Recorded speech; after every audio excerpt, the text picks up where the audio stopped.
We are live. Can you all hear me?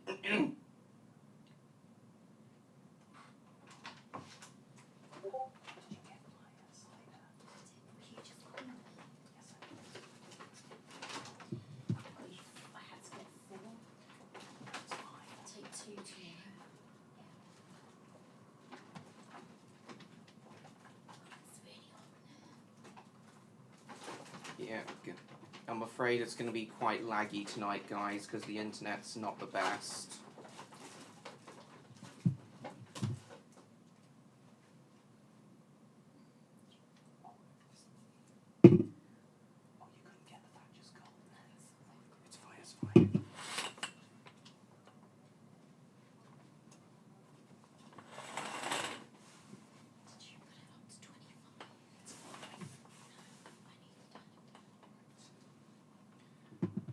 Yeah, I apologise if it's more laggy than usual tonight, guys.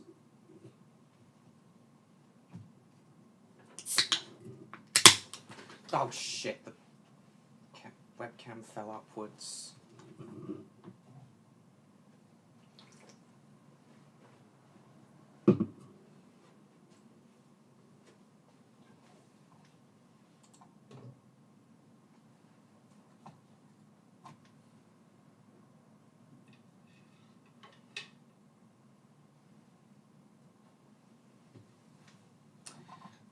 Alright, let me just let everyone know we've started, and then I'll be right with you guys.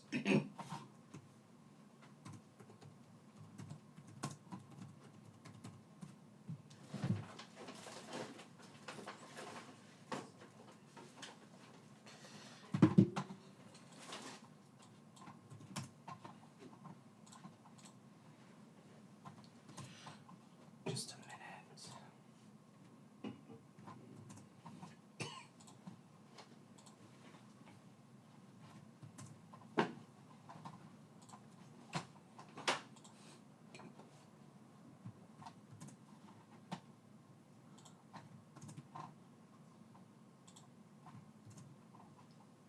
Hold on. John Murray's already here.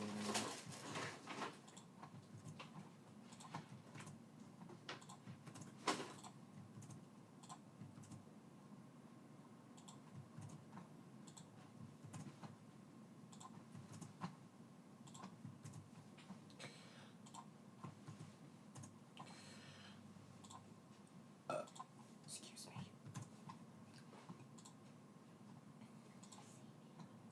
No, just stay out. Stay over a bit.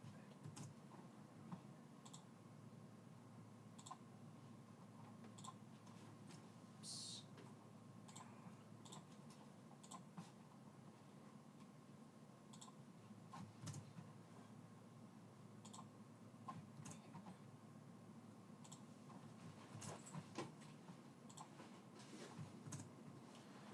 Hold on, guys. God,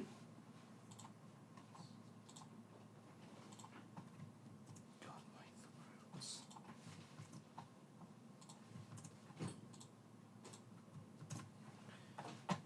Okay.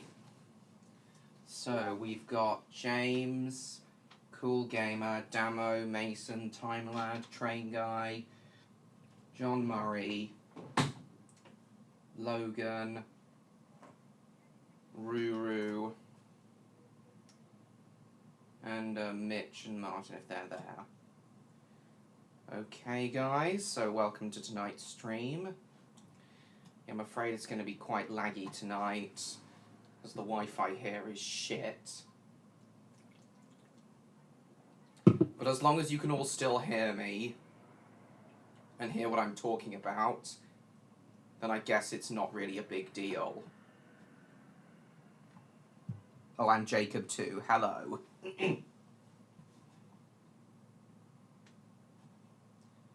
So look in the corner there. Dropped frames. 805 kilobits.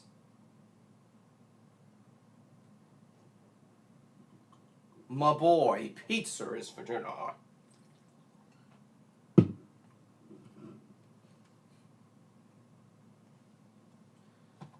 Outsiders got tonight stronger than usual.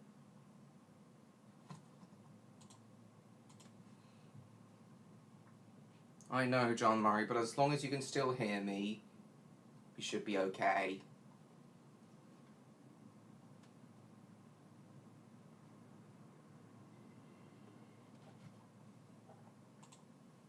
Yes. Yes, pizza time indeed. Penis. No.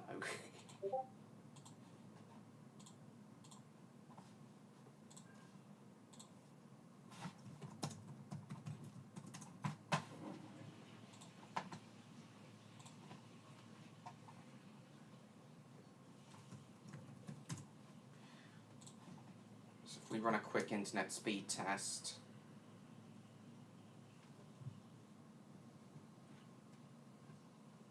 Wondering if the murder on the Orient Express was filmed, or which one? Oh, cool, James.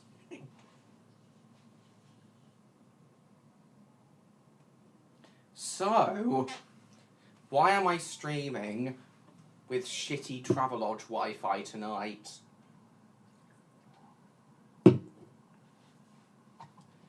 Why am I streaming with shitty Travelodge Wi-Fi tonight? Hang on, we'll come back to Roblox later. Yeah, if I close Roblox, it should put the speed back up a bit.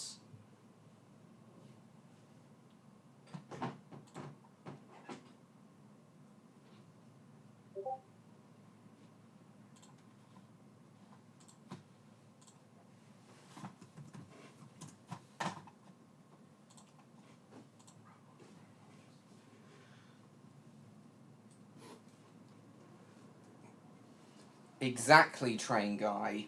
It's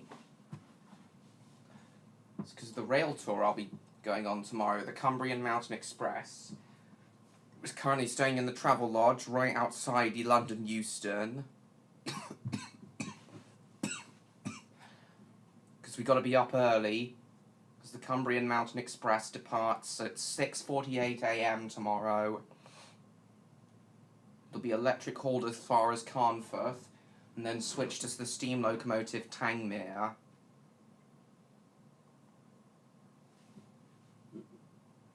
Exactly, Rob.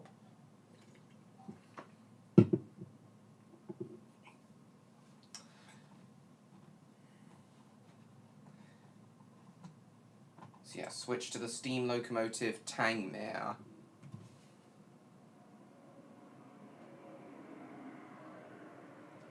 And it'll be my first ever time on a mainline steam hauled rail tour. Forgot he owed the mafia some money. Bloody hell.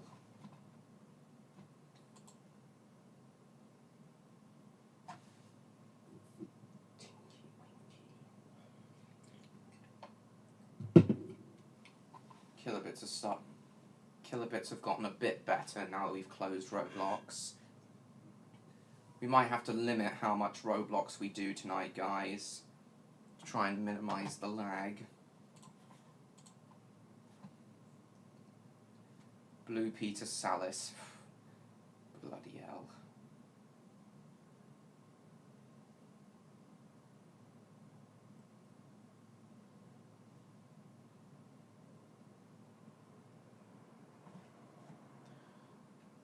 Okay.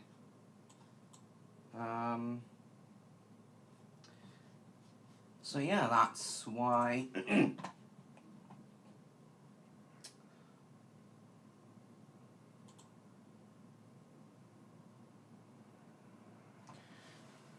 that's why I'm here tonight in this Travelodge, using terrible Wi-Fi to stream.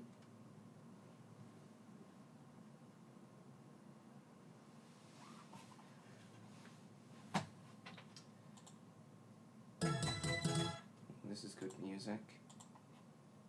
I'll have a listen to this later. Many lags later, so much lag, the operator wasn't happy and they had to hire a new one.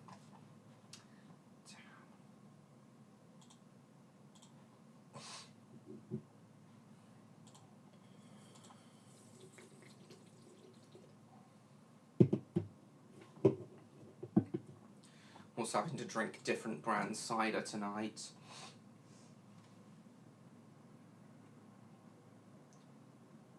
Says stream current bitrate lower than the recommended bitrate. Back in a few minutes. Alright, John Murray, see you in a bit.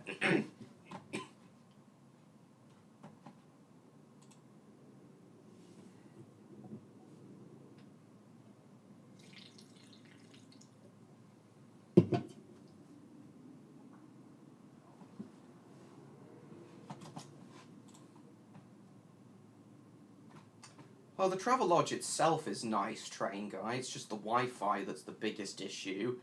But I mean, as long as you guys can all still hear me, then it's not really the biggest of issues.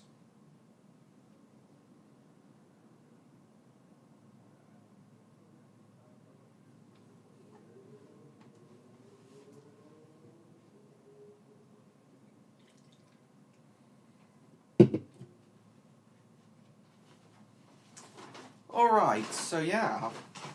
Hold on, let me go on to the Railtour Finder. Let's go on to Rail Advent and just make absolute sure that Tangmere hasn't been taken off last minute and replaced with a diesel. Nope, nothing's changed. Still says that Tangmere will be pulling on the steam sections. London Euston to Carlisle. Oh yeah, that's another thing. The sole Standard Class 8 Duke of Gloucester has returned to service.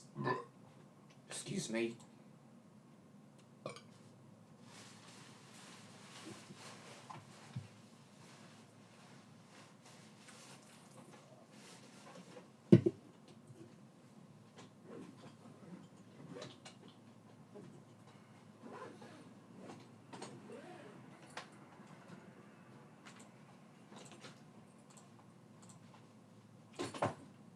So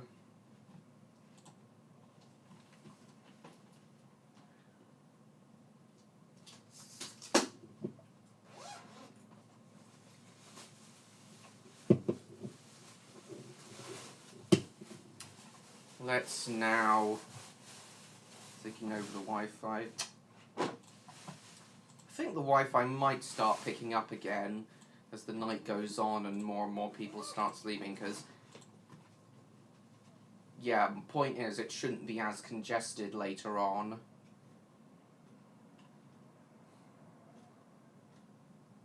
So it might get a little bit better, but we'll have to wait and see.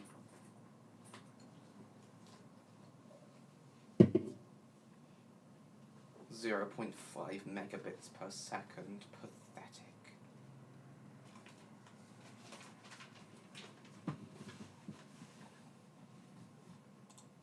Right.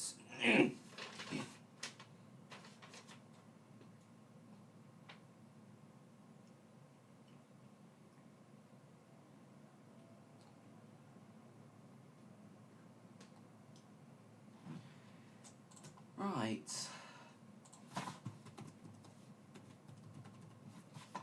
So let's start off tonight's stream with watching a bit of Tangmere in action.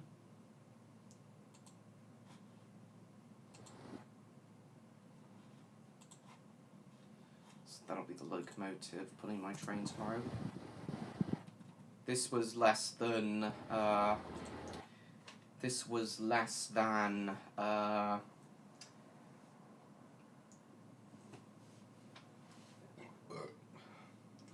was about less than a week ago, Tangmere pulling the train on a very wet October 4th, pulling the Border City train. So yeah, that beautiful engine is the one I'll be travelling behind tomorrow. Number 3604.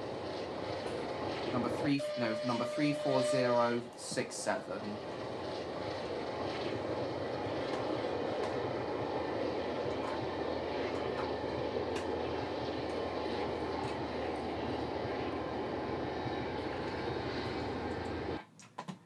quite beautiful.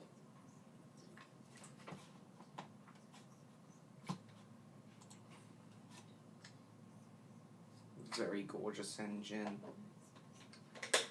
Oh, and I was at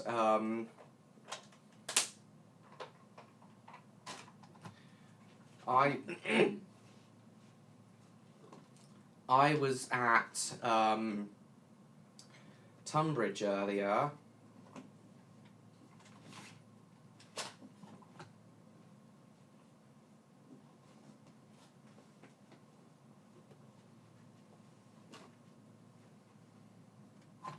Coachman, donkey, the coachman. Only 2 people watching, that can't be right. Is James still there? No, shush!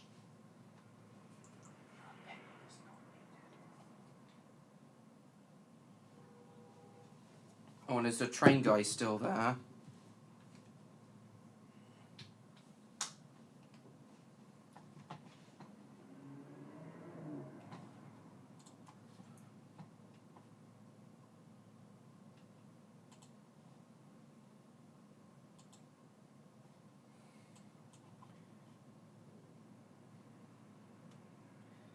Oh yeah, and Tangmere was one of the many, many bullied Pacifics. Awesome train guy. Tangmere was one of the many, many bullied Pacifics saved from Barry Scrapyard, like so many other Southern, Great Western and British rail engines.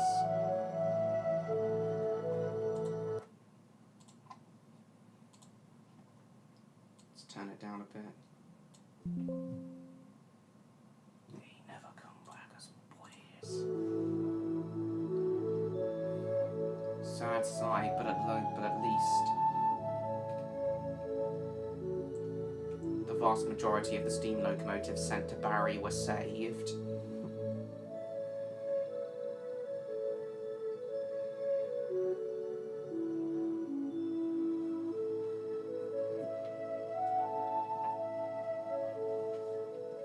Drawing all sorts of faces on there.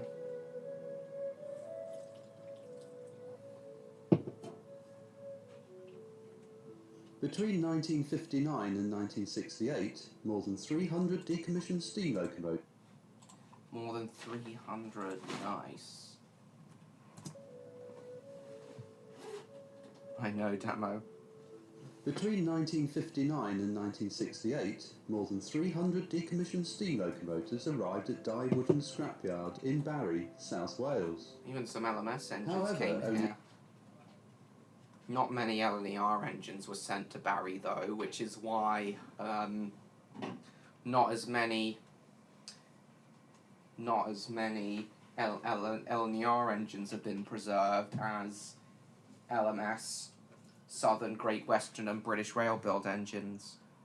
More saved than scrapped? Oh, far more saved than scrapped that were actually sent to Barry. In 1968, more than 300 decommissioned steam locomotives arrived at Dye Woodland Scrapyard in Barry, South Wales.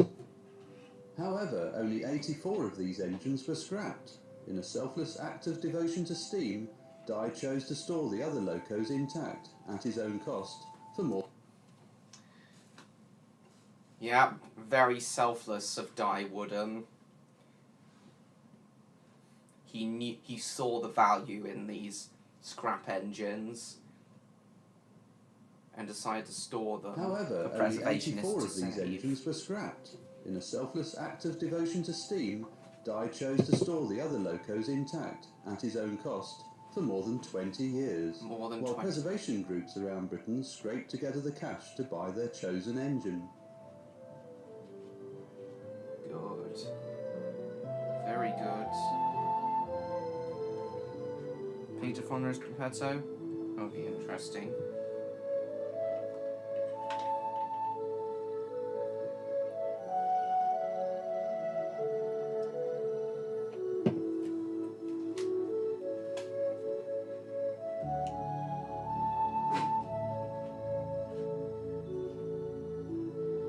Even today, a lot of engines saved from Barry Scrapyard. Even today, a lot of engines saved from Barry Scrapyard are are still in their scrapyard condition. But the vast majority of those of Saved in Barry have now been steamed in preservation, or at the very least, cosmetically restored.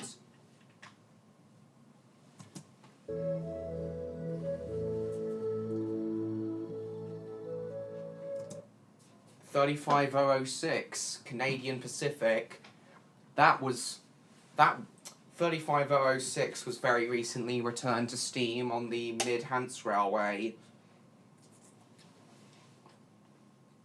Less than a year ago. The first such engine to enter preservation after being rescued from Barry was number 43924, which left the yard in 1968. The last left the site 21 years later, in 1989. Wow. During this period, Barry became a virtual mecca for steam enthusiasts.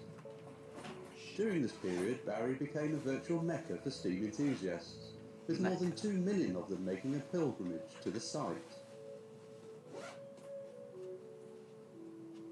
That'll be interesting, David Tennant voicing Mr. Krabs. Of the 31 bullied Pacifics in preservation today, an amazing 28 were rescued from Barry.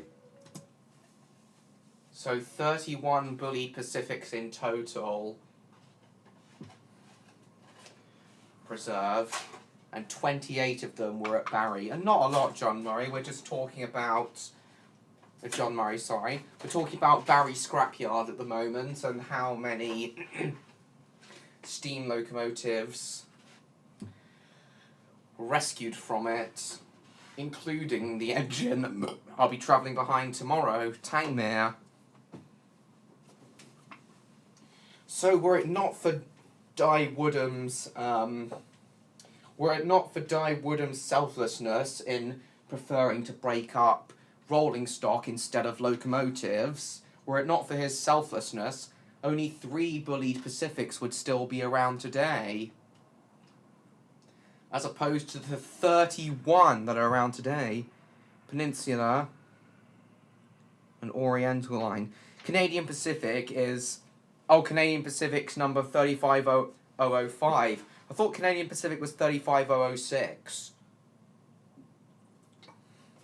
Oh, it doesn't really matter. I'm just happy that Canadian Pacific's back in steam.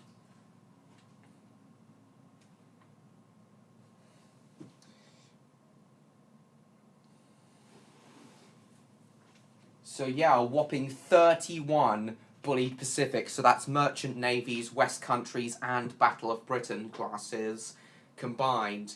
Total of 31 combined bullied Pacifics are in preservation now, which is amazing. Hello Jacob, nice to see you. We're talking a bit about Barry Scrapyard at the moment, and how many British steam locomotives were saved from the scrapyard,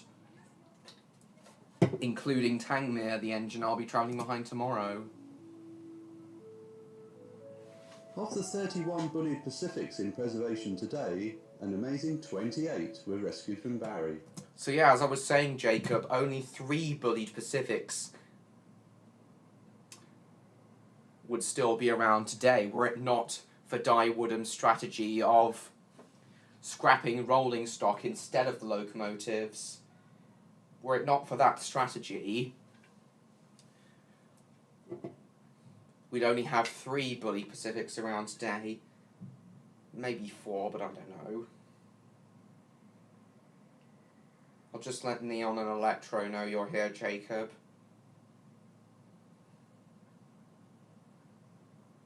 Also, Jacob, I apologise for the lag. I'm trying to stream on shitty Travelodge Wi-Fi at the moment. At least 10 in operation today. Bully Pacifics, nice. And I saw one of them earlier today, guys. I saw Clan Line come through Tunbridge earlier today again, pulling the Bellman British Pullman. Clan Line, the Merchant Navy. Just ask Ernie. Pinocchio versus Donald Trump, bloody hell.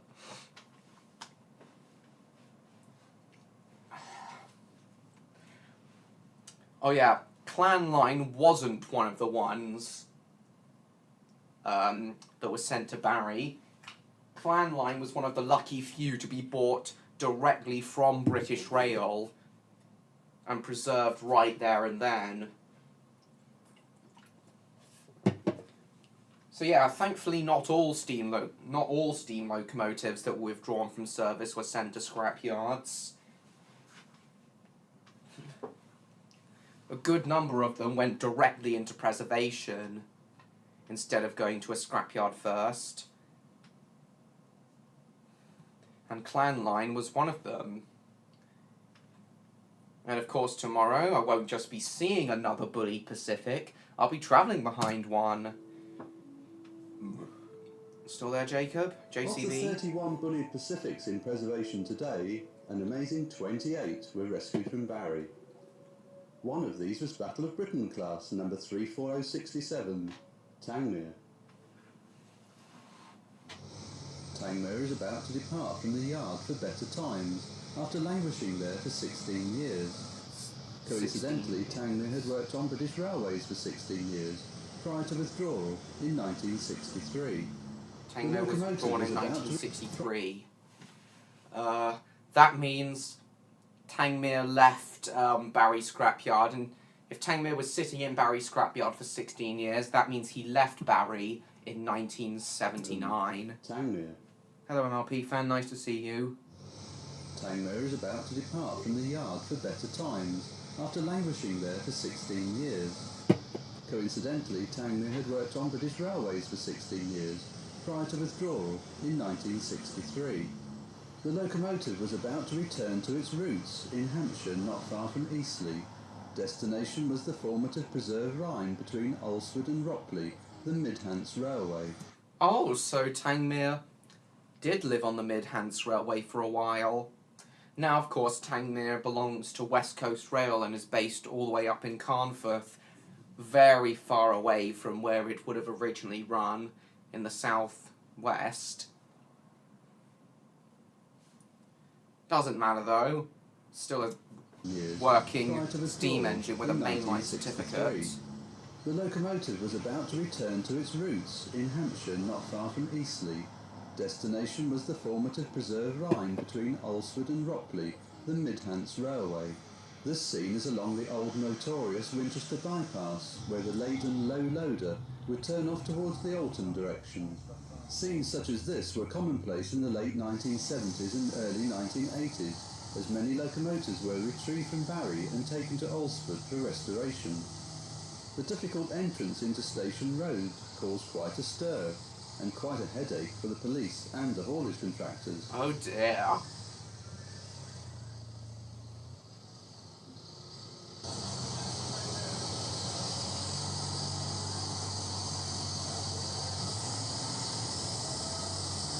Right.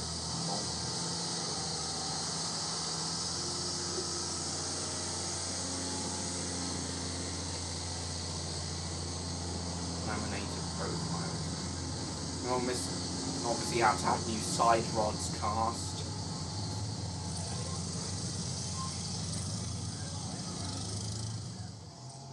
Tangmere was essentially a chassis with boiler and wheels, as many of the important parts, including the motion, were lost over the years at the scrapyard.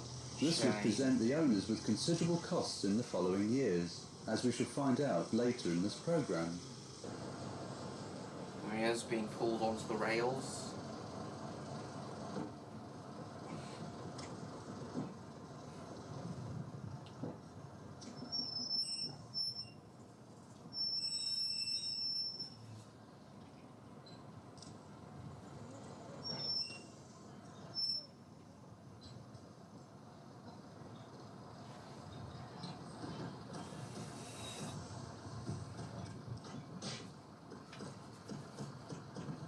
Favourite role is Michael Caine? I'm not sure.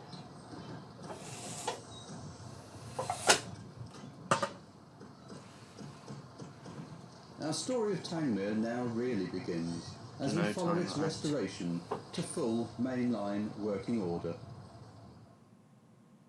Good. With the involvement of sponsors Laminated Profiles and major shareholder Brian Pickett, The main overhaul of Tangmere actually began in the mid-1990s. So it didn't begin until the mid-1990s, the overhaul, despite leaving Barry in 79. Movement of sponsors Laminated Profiles and major shareholder Brian Pickett, the main overhaul of Tangmere actually began in the mid-1990s. This is the scene inside the main A shop at Swindon's old Great Western Railway locomotive works. Oh, so Tangmere was actually overhauled at Swindon. I didn't think Swindon Works was still... was still operational at the time. Batman, I see. Oh, whoops. Didn't mean to mute it. Sponsors Laminated Profiles and major shareholder Brian Pickett, the main overhaul of Tangmere actually began in the mid-1990s. This is the scene inside the main A shop at Swindon's old Great Western Railway locomotive works. A private company had taken over this section of the works to carry out engineering work on steam locomotives. It was decided to take Tangmere here to advance the overhaul and to be on site for major work in relation to its wheels and frames. By now the frames had been derusted and primed and the horn guides carrying the axle boxes prepared. The three-cylinder locomotive was erected at Brighton Works. By now the frames had been derusted and primed and the horn guides carrying the axle boxes prepared. Derusted and primed and the horn guides carrying the axle boxes prepared. The three-cylinder locomotive was erected at Brighton Works in the summer of 1947. Oddly enough, Brian Pickett visited the works at around this time and quite likely saw his locomotive under construction all those years ago. Nice. Little did he know he would be reunited with it some 34 years later. The wheels had their journals and crankpins turned at some 34 years later. The wheels had their journals and crankpins turned at Swindon, and although they had to be redone, the tyres would also be turned here. Clearly the project was forging ahead. A new tender tank was ordered, along with a new drag box. This one was clearly on its last legs. Also by now, new connecting rod forgings had been made in China to replace those missing when Tangmere was bought. China? On its new tender tank was ordered, along with a new drag Tangmere's current side rods and motion are here. Clearly the project made in was China. forging ahead. A new That's tender tank was interesting. ordered, along with a new drag box. This one was clearly on its last legs. Also by now, new connecting rod forgings had been made in China to replace those missing when Tangmere was bought. It soon became clear that the whole project was turning into one of the biggest, if not the biggest, overhauls in preservation history. Wow, And that meant another move, this time to the workshops of Riley Engineering at Bury in Lancashire. The works at Bury was used to major overhauls of large Pacific locomotives, but this would be their first bullied Pacific. As we shall see later, the engine proved to be very popular, and they didn't want to let it go down south again. Damn. Tangmere was starting to look more like its final guise, even though this casing and the boiler would be lifted off again to prepare for hydraulic and steam testing. Nevertheless, an enormous amount of work took place at Bury. Yards and yards of pipework associated with a bulliard had to be made and fitted. Most of it was hidden, of course, beneath the casing of this unrebuilt version of Bulliard's masterpiece. Yeah. Added this time was the pipework necessary to cater for the air braking of Tangmere, a factor that would cause nightmares for the operators and owners of it during her first mainline runs in 2003. Damn. The new train protection warning system was also fitted to Tangmere to make it one of the most advanced preserved steam locomotives in the country. Yes. I think all steam locomotives that run on the main line, in order to be certified for mainline operations, steam locomotives now need to be fitted with all of the same modern day train safety features: AWS, TPWS. They've got to have overhead line warning stickers put on them. All the same ones, yeah. James Corden, the Red Engine. God. And 3.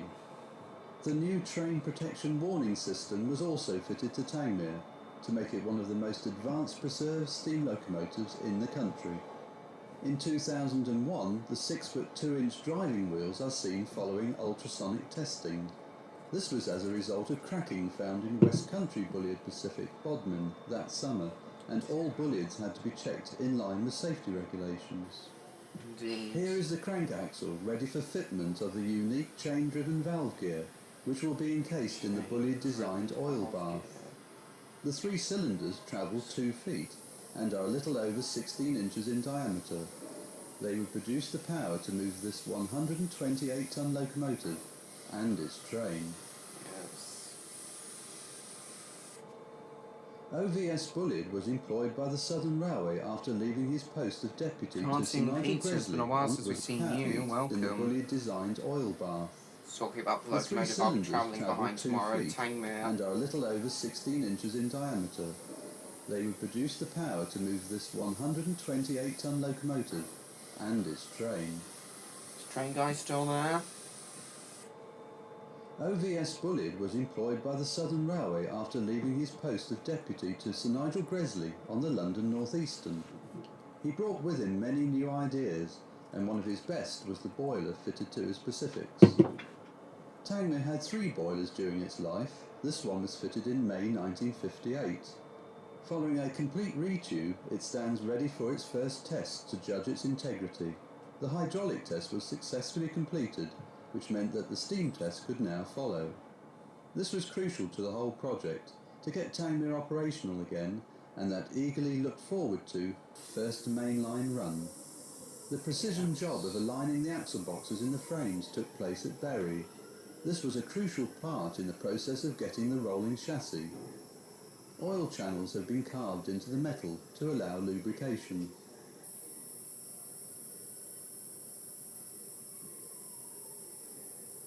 One of Bulliard's main innovations was the welding of platework on the boiler rather than the traditional riveted. It had been carved into.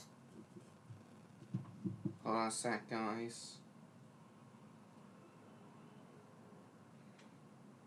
That's Tangmere, a Battle of Britain class John Murray.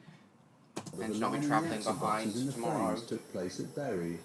This was a crucial part in the process of getting the rolling chassis. Oil channels have been carved into the metal to allow lubrication. Lubrication. One of Bulliard's main innovations was the welding of platework on the boiler rather than the traditional riveted process used since steam began. The 32 large flue tubes and the 112 small steam began. The 32 large flue tubes and the 112 smaller smoke tubes are just visible beneath the superheater header, mounted on the front tube plate. As the various boiler tests came and went, the final assembly could take place. The chassis was turned out of the works with a huge crane to lower the boiler into its final position.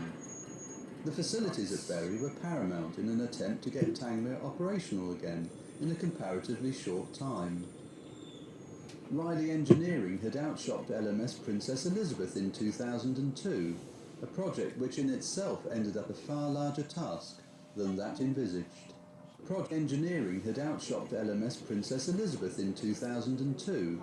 Riley Engineering had outshopped LMS Princess Elizabeth in 2002.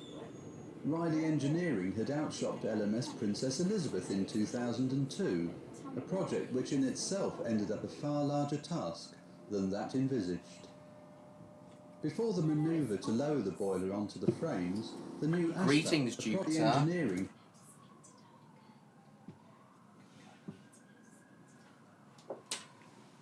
Greetings, Jupiter. Nice to see you. again in a comparatively short time. Riley Engineering had outshopped LMS. Just talking about Tangmere and its restoration at the moment. The engine I'll be travelling behind tomorrow. Princess Elizabeth in 2002, a project which in itself ended up a far larger task than that envisaged. Before the manoeuvre to lower the boiler onto the frames, the new ashpan had to be joined up to the foundation ring of the firebox, a tense moment for all concerned. Indeed. Hoist down slowly. Joined to the new ashpan.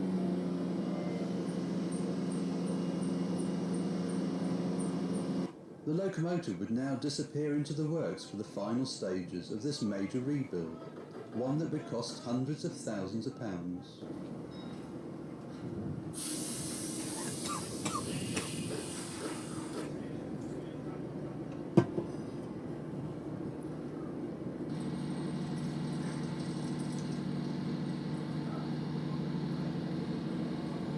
Okay.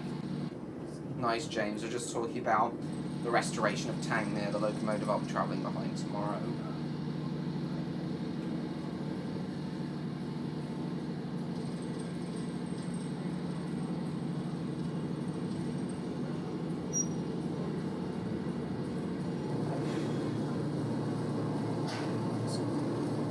I had pizza and yeah, I had pizza's nice, I told you, James.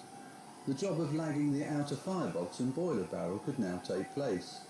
This method entailed the use of special material which would help contain the heat produced in the 242 cubic foot firebox.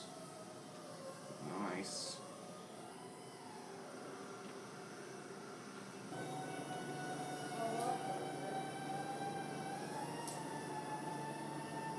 Fitters were everywhere, putting on the final pieces of this massive jigsaw. Facing on. There's the oil. Is that the new tubing? The new tender was now complete and ready. Oh, yeah. Tangmere probably had to have an entirely new tender. Raptordogs is very.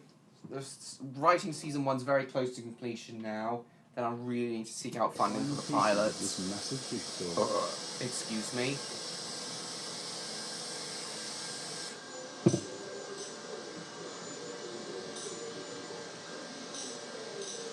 The new tender was now complete and ready for the painters to apply the first coats of primer.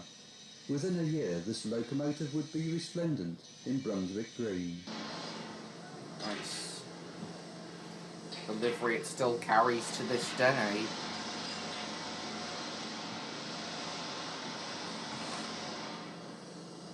Tangmere had a brand new cab fitted, which was the 9-foot wide variety, fitted to some of the Pacifics at Brighton. We see the many cab fittings now in place, including the clinger valves and ejector water and steam control. The Ajax firehole door is also in situ. Before the final fitting of the smoke box, a key figure in the completion of the project, Jock Adams, applies his skills to the steam pipes, which twist and turn their way from the superheater header to the cylinders. Jock is very experienced in these machines as he was heavily involved in the overhaul of City of Wells, an unrebuilt West Country class, at the Worth Valley Railway in the late 1970s. Nice. After various hold-ups due to other major projects at Bury, Tangmere finally came into being. Jock is very experienced in these machines as he was heavily involved in the overhaul of City of Wells, an unrebuilt West Country class, at the Worth Valley Railway in the late 1970s. After various hold-ups due to other major projects at Bury, Tangmere finally came into being during January 2003. From that point onwards, observers started to see what this brilliant masterpiece was all about. So 40 years after being withdrawn from service, Tangmere finally steamed again, after nearly 25-year process of restoration. After various hold-ups due to other major projects at Bury, Tangmere finally came into being during January 2003. From that point onwards, observers started to see what this brilliant masterpiece was all about. Around the corner was a gala weekend on the East Lancs Railway, and Tangmere was headed up as the star of the event. Nice. We see the first video pictures of Tangmere, alive again and ready for action. It was almost 40 years since it had last steamed, and exactly 22 years since it left the lonely scrapyard at Barry in South Wales. Oh, 22 years. 22 years since it left. Almost 40 years since it had last steamed, and exactly 22 years since it left the... 22... Oh, so it left in 1981, not 79. I see. Pictures of Tangmere, alive again Probably and ready for stored. action. Probably as wasn't the star sent of the to event. Barry until 19... We see the first video pictures of 1965. Tangmere, alive again and ready for action. It was almost 40 years since it had last You been, won West Country and Battle of exactly Britain class? 22 Yes, he years did. since it left And the lower Tangmere ditches is of indeed a Tangmere, Battle of Britain. alive again and ready Hammersmith for and action. shitty. It was almost 40 years since it had last steamed, and exactly 22 years since it left the lonely scrapyard at Barry in South Wales. Fitters were kept busy adjusting and testing many of the items on the locomotive as it warmed up during that first eventful day. Yes. What had immediately become apparent was that the sole determination of owner Brian Pickett to see the project through almost at any cost. His dream of reuniting himself with Tangmere again, after watching it being built way back in 1947, had become a reality. It was about to give pleasure to countless other people in the weeks and months ahead. Good. Brian Pickett's very likely dead now, which is a shame.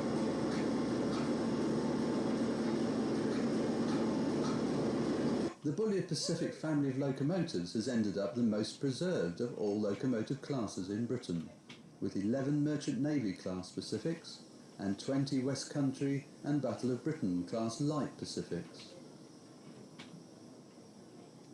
Well, you clearly didn't think about the austerities, of which 75 austerities have been Locomotives preserved. has ended up the That's most actually the preserved most of all preserved, I locomotive think. classes in Britain, with 11 Merchant Navy class Pacifics and 20 West Country and Battle of Britain class light Pacifics. I think you're right, James. You know what? When Electro comes, I'll show him the British Railway logo and ask if he thinks the creature on it looks more like a lion or a dragon. And 20 West Country and Battle of Britain class light Pacifics. It's all thanks to Barry Scrapyards. The superb Brunswick green livery. What, even the American ones look British to you, John Murray?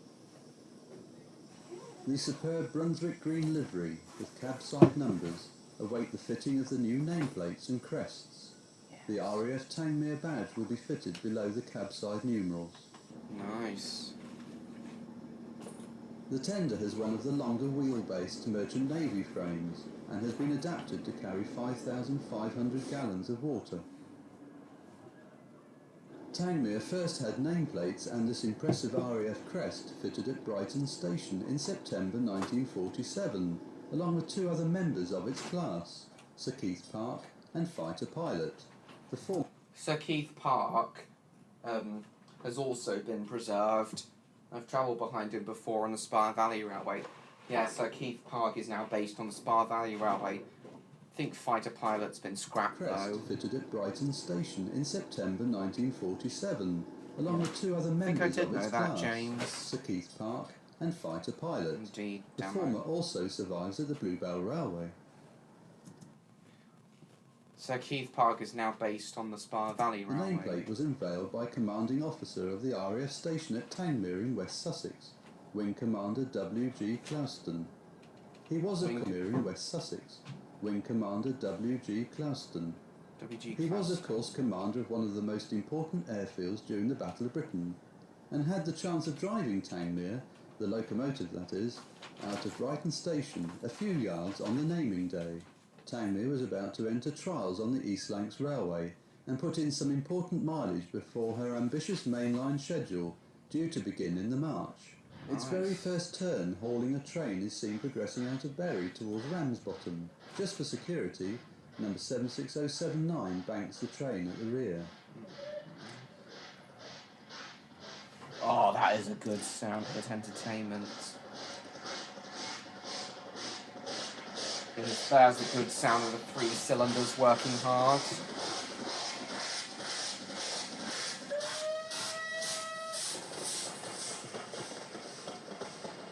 I've travelled behind Bully Pacifics before, but never on the main line. This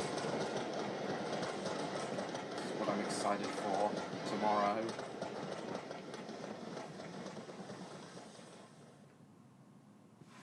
And that's that. Oh.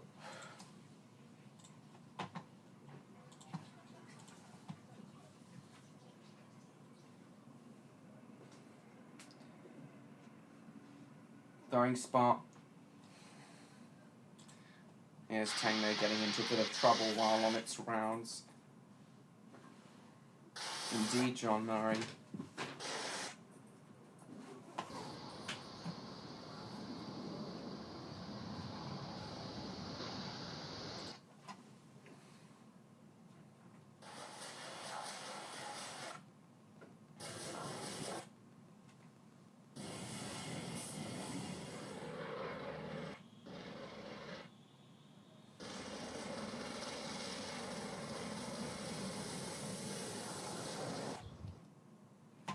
Where's Tangmere going through Tunbridge? Where I saw Clan Line earlier.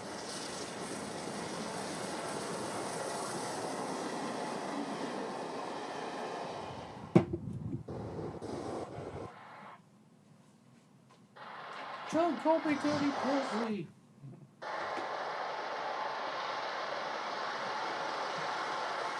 69 miles an hour. Toot toot.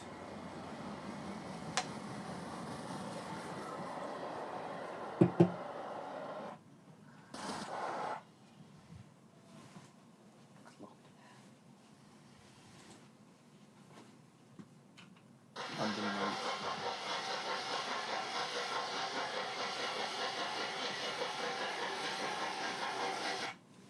What's this, James?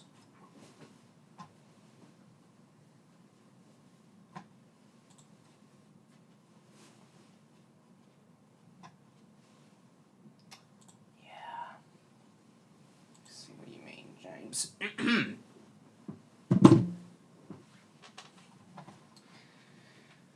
Well, I hope you all enjoyed that little documentary we watched. Despite the lag.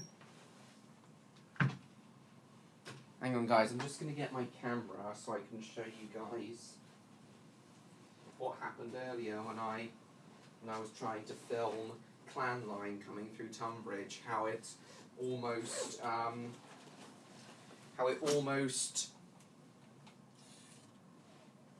Class 375 almost blocked out the shot. I haven't brought my card reader with me. Oh no, it says excellent connection. I haven't brought my card reader with me, so I can't insert my USB card, my USB memory card. Thanks, John Murray. Oh, we'll have to see MLP fan.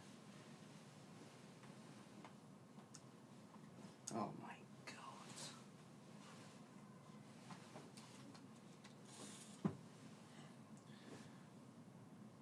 $63 views, just under an hour, not too bad.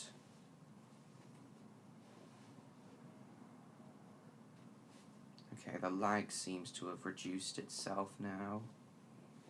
Slightly.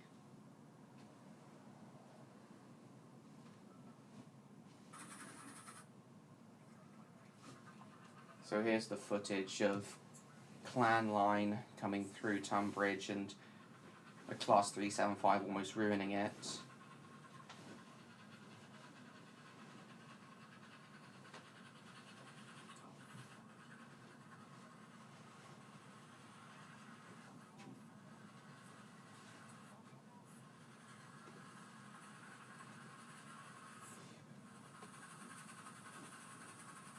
So it almost ruined the shot, but thankfully it didn't. And I got Clan Line on camera.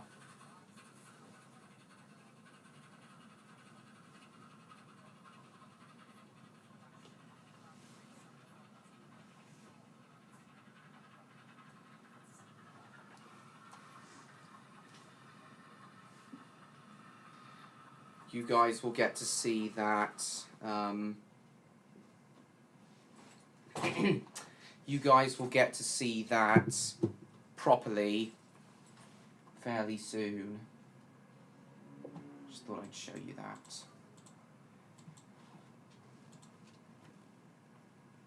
that. Excuse me. Aguero.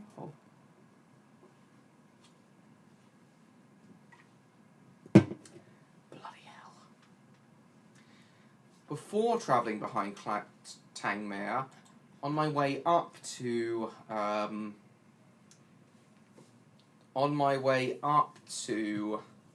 Carnforth, where Tangmere will be put on our train, could be hauled by a Class 86 called Les Ross, owned by the DJ of the same name.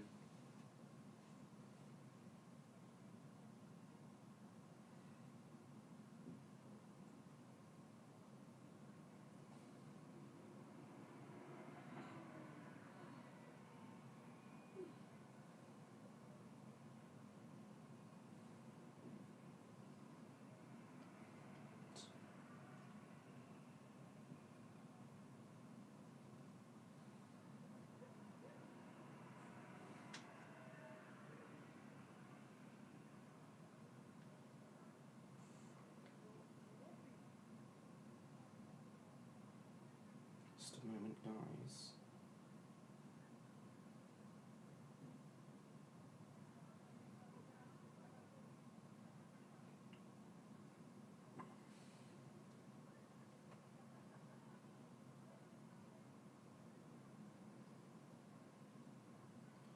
Just a minute.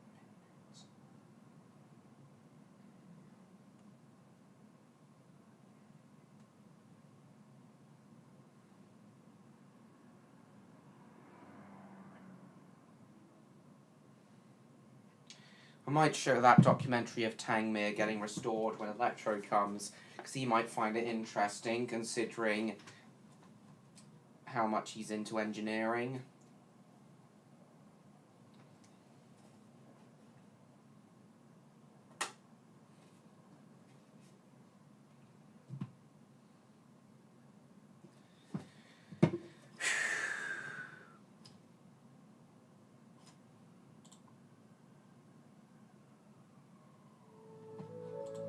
Yeah, I understand.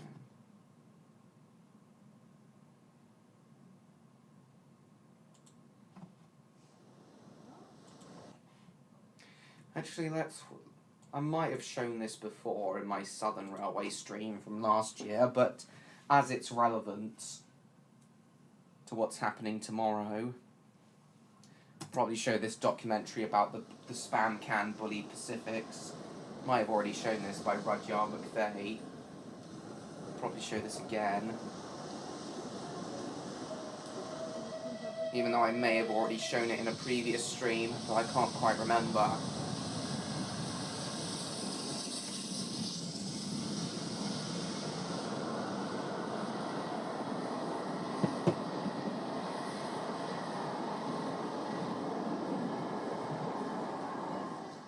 One of the more iconic steam locomotives of the Big Four era of Britain's railways, the Bulliard Pacifics of the Southern Railway were a widespread fleet of dedicated express passenger engines, which were the power behind top-line services south of London on both high-density commuter routes and seasonal summer resort trains, although sadly, their comparatively late entry into service meant they came in long after the Art Deco era for which engines like these were designed, and would instead spend nearly all of their careers working through the protracted demise of steam traction in the UK.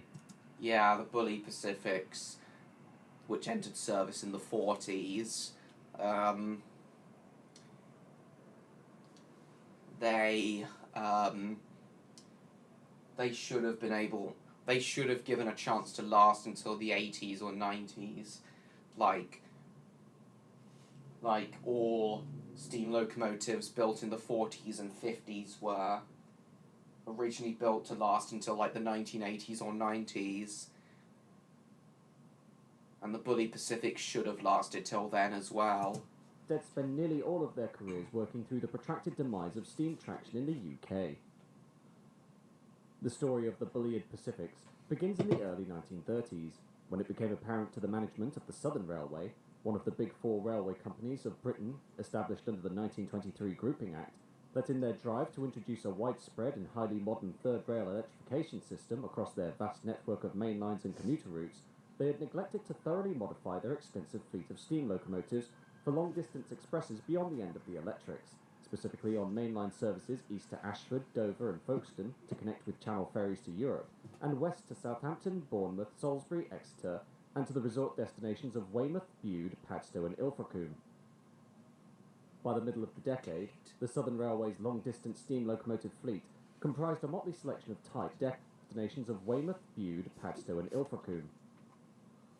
By the middle of the decade, the Southern Railway's long-distance steam locomotive fleet comprised a motley selection of types which dated back to the end of World War I, including the 74-strong fleet of LSWR N-15s, which were first introduced in 1918 and were the power of mainline expresses to the south coast and Exeter. I'm pretty sure which was these are War the King I, including Arthurs, the 74-strong fleet of N-15s. LSWR N-15s, which were first introduced in 1918 and were the power of mainline expresses to the south coast and Exeter, the 16 examples of the extremely powerful but troublesome Lord Nelson class of 1926, Hello, Felix. and the Schools class of Nice to see 1930, you. of which 40 were built and proved to be highly successful machines which were lauded by engine crews for their performance. However, in terms of design, it was imperative for the Southern Railway to match the other Big Four companies for highly modernised steam locomotives, and following the retirement of the General Manager of the Southern Railway, Sir Herbert Walker, and Richard Maunsell, the Chief Mechanical Engineer of the company, in 1937, the latter's replacement, Oliver Vaughan Snell Bulliard, was tasked with preparing designs for 20 express passenger locomotives by the then newly appointed company manager, Gilbert Slumper.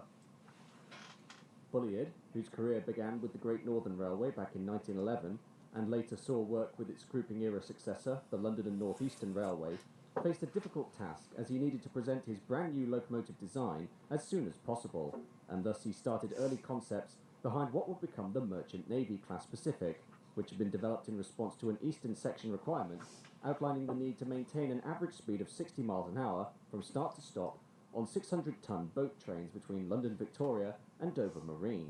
This requirement not only being for the purposes of providing the fastest journey time for high-priority continental ferry passengers, but also to avoid the slower steam engines holding up vital electric commuter services on the way out of London. With the majority of the design work taking place at the Southern Railway. Thank you, Damo. Well, I didn't make it, but yes, I do like it. Welcome back, Jacob.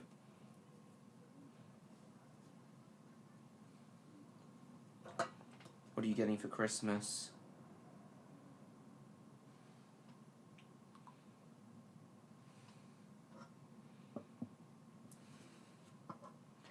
Hello, Jacob. I was just showing everyone a documentary on Tangmere's restoration, the locomotive I'll be travelling behind tomorrow, and now showing a video by Rudyard McVeigh about the Bully Pacifics in general. I don't know if I've already shown this documentary before, but I just thought I'd show it again because it's relevant boat trains between London Victoria to and tomorrow. Dover Marine. This requirement not only being for the purposes of providing the fastest journey time for high-priority continental Sorry about ferry the lag, passengers, Jacob. but also to avoid the slower steam engines holding up vital electric commuter services on the way out of London. With the majority of the design work taking place at the Southern Railway's drawing office in Brighton, as well as at the Ashford and Eastleigh Works, Bulliard designed the locomotive while enforcing the highest possible secrecy among his development staff, with the eventual product being a locomotive comprising a 462 wheel configuration driven by three 18-inch diameter cylinders, with original intentions to utilise a gear-driven valve gear being dropped due to space restrictions within the frames and wartime material shortages, forcing Bulliard to instead adopt a unique chain-driven valve gear that was sealed inside an oil bath in order to provide constant lubrication to the moving parts, another feature unique to this class of locomotive. Indeed.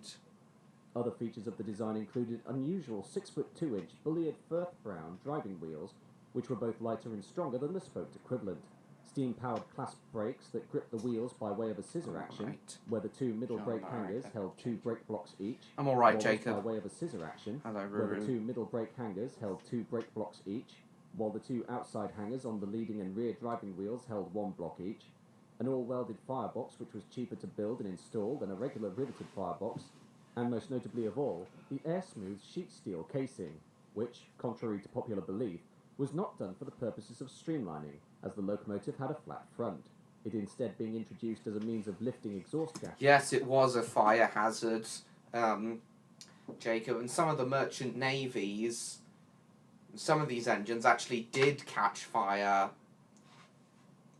as a result of the oil bath in its in their lubricating their chain-driven valve gear, which was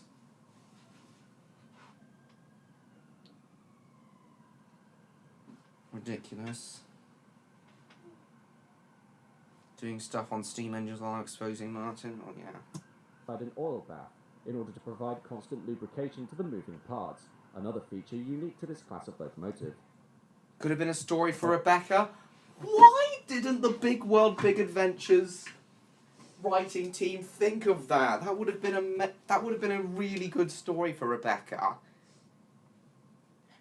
Even just having her have a wheel slip problem, which the Bullieds were infamous for, would have been a good enough character flaw for her to have. I think that, and one story where she ends up catching fire due to her chain-driven valve gear and the oil bath catching fire, that would have been made for a really good episode. I don't know why no one's thought of that.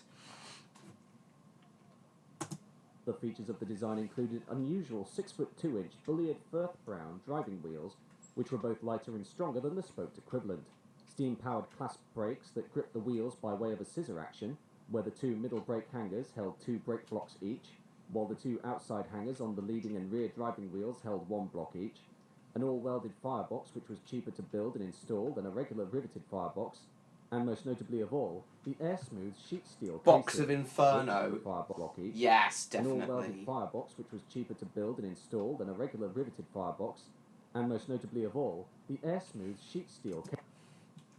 And then, at the end of that episode, Jacob, I was thinking that James, of all characters, who's usually not the sympathetic type, I could actually do a 180 on that and have him be the one to comfort Rebecca after that incident, because obviously James was the one who's had experience with catching fire before with his wooden brake blocks. So because of that, I thought it would be only natural for James to be the one who not only comforts Rebecca, but also comes to her rescue after he finds out she's caught fire.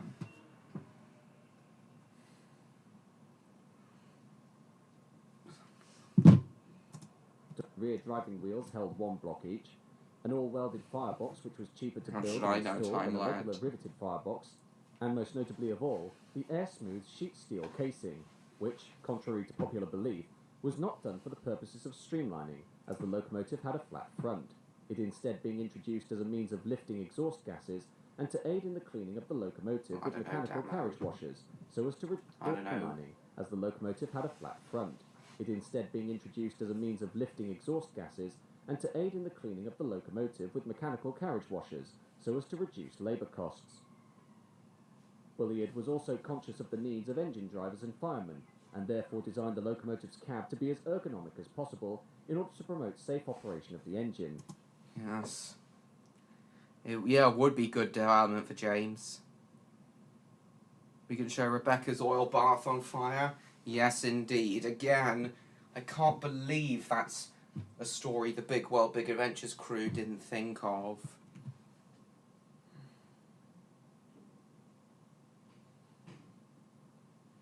Yes, it would be good development for James.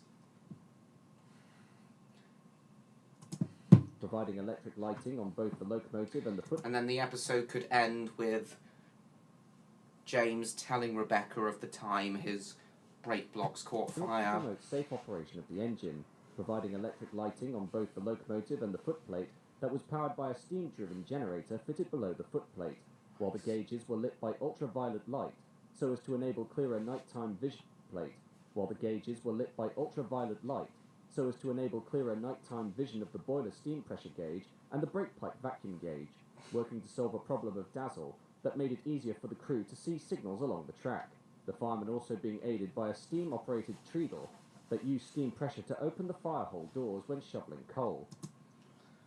Steam pressure to open the firehole doors when shoveling coal. Nice. Is that an E4 tank? It might have been. Yeah, it might. Locomotive Yeah, I and think it footplate is, that was Jacob. powered by a steam-driven generator fitted below Bit the confused footplate, about what, while the Damo? gauges were lit by ultraviolet light, so as to enable clearer nighttime vision of the boiler steam pressure gauge and the brake pipe vacuum gauge, working to solve a problem of dazzle that made it easier for the crew to see signals along the track. The firemen also being aided by a steam-operated treadle that used steam pressure to open the firehole doors when shoveling coal, and the footplate was entirely enclosed so as to improve working conditions during the winter months. In the end, the first engine emerged from the Eastleigh Works on February 18, 1941, and was christened the name Channel Packet. Channel Packet, nice. On February. In the end, the first engine emerged from the Eastleigh Works on February 18, 1941. Jacob. And in the end, the first engine emerged from the Eastleigh Works on February 18, 1941, and was christened the name Channel Packet. This locomotive being named at a special ceremony on March 10th, with the then Minister of Transport, Lieutenant Colonel J.T.C. Moore Brabazon, famous for chairing the eponymous Brabazon Committee for the development of post-war commercial airliners, having the honour of unveiling the nameplate, the engine adopting the number 21C1 under Bulliard's unique numbering system, 2 being the number of leading bogie axles, 1 being the number of trailing bogie axles, C being the 3 coupled axles, and 1 being the engine number. While the Channel Packet was undeniably an express passenger locomotive, in order to avoid the economical restrictions of World War II stifling his abilities to produce the remainder of the fleet, he allocated his new type under the mixed traffic designation, allowing for a smooth production run with minimal intervention from the Ministry of Transport. Yes, because no doubt, like all locomotives, the Bully Pacifics that built during the war would have also been needed to pull wartime freight trains as well as the holiday express trains.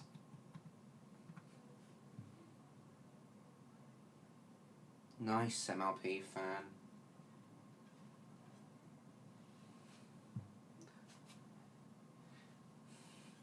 I don't think MLP's the most popular cartoon of all time, though. SpongeBob's definitely the most popular cartoon of all time. Yeah, that's what I just said, Felix. 1 being the number of trailing bogie axles, C being the 3 coupled axles, and 1 being the engine number.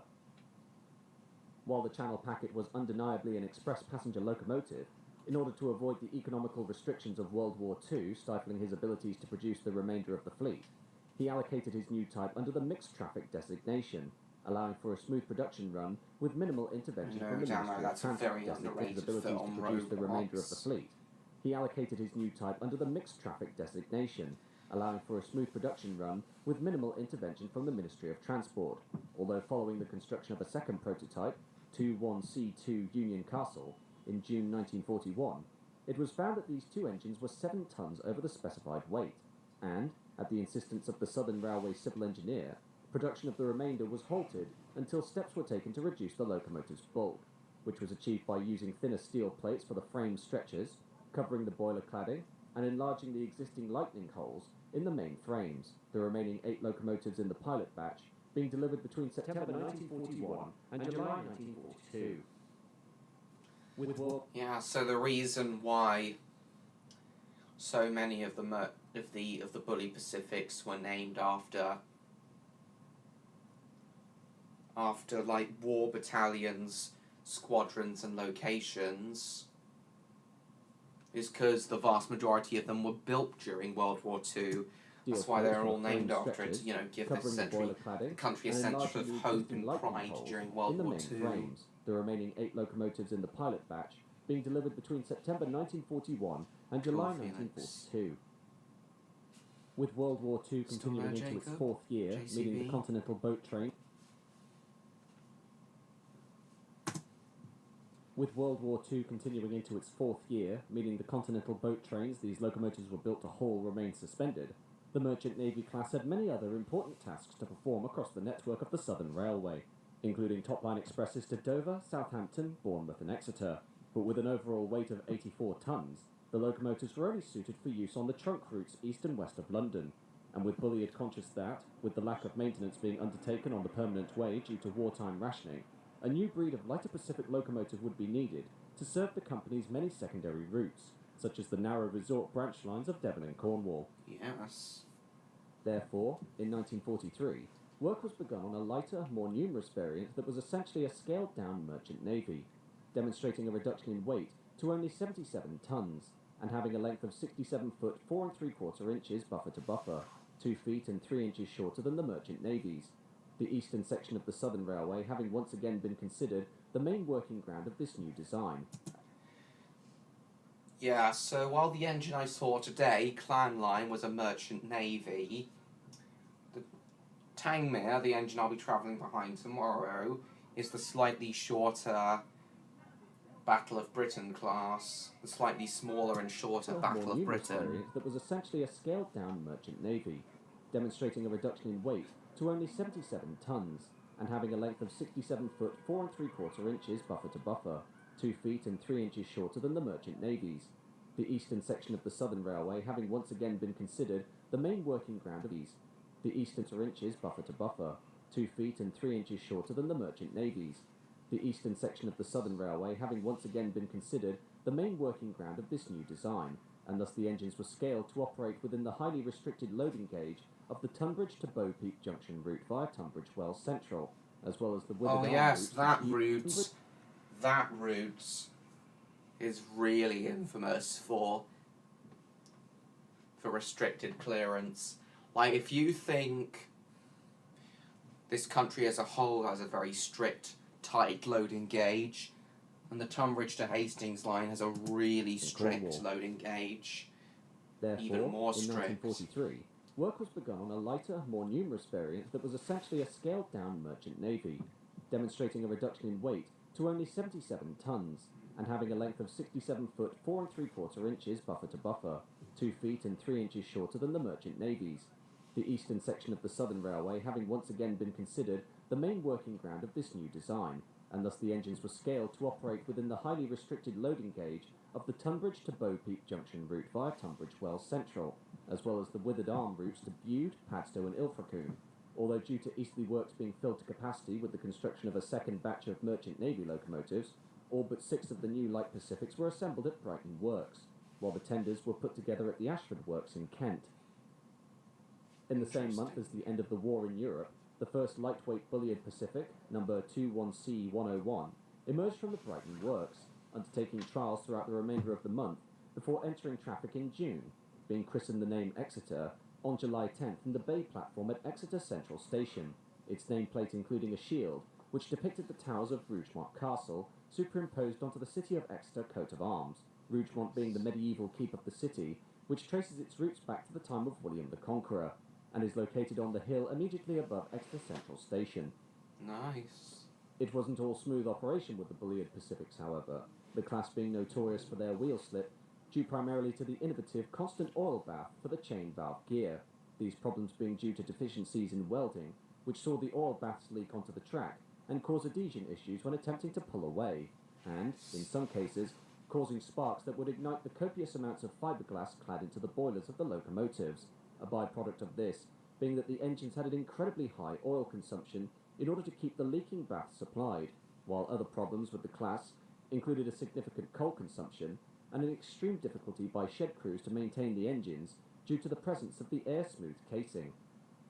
Yes. Entering service wearing the Southern Railway's malachite green with yellow lining, the first examples of the lightweight Pacifics were allocated to Withered Arm duties in Devon, working between Exeter and Ilfracombe and down to Plymouth via Oakhampton, with 27 examples allocated to the sizable depot at Exmouth Junction by 1946, alongside 5 merchant navy engines, which would power the trunk services between London Waterloo and Exeter, the initial examples of lightweight units being christened the titles of towns and gorgeous cities, shot of it departing examples allocated to the Waterloo sizable there, depot no at doubt Exmouth that's Junction, Waterloo. Oakhampton, with 27 examples allocated to the sizable depot at Exmouth Junction by 1946, alongside 5 merchant to the sizable depot at Exmouth Junction by 1946, alongside 5 merchant navy engines, which would power the trunk services between London Waterloo and Exeter, the initial examples of light depot at Exmouth Junction by 1946, alongside 5 merchant navy engines, which would power the trunk services between London Waterloo and Exeter, the initial examples of lightweight units being christened the titles of towns and cities in Western England, and were therefore dubbed the West Country Pacifics, although with the introduction of this class onto the eastern section of the network in Kent, these class members adopted titles commemorating the Battle of Britain, the decisive aerial engagement between the RAF and the Luftwaffe, which helped to fend off a potential invasion by the armies of Nazi Germany, the subsequent Battle of Britain class adopting the names of RAF squadrons and air bases. In January 1948, as the Big Four reeled in bankruptcy after the onslaught of World War II, the government of Prime Minister Clement Attlee formally nationalised the rail network to create British Railways, and in a manner of protest against this move, Oliver Bulliard left his position on what was now dubbed the Southern Region and instead took up the role of consulting mechanical engineer for the Irish State Railway, eventually being promoted to chief mechanical engineer before retiring in 1958, passing away in 1970 at the age of 87. The primary reason for Bulliard's departure from British Railways being due to the loss of a certain degree of autonomy he had previously enjoyed under the Southern Railway.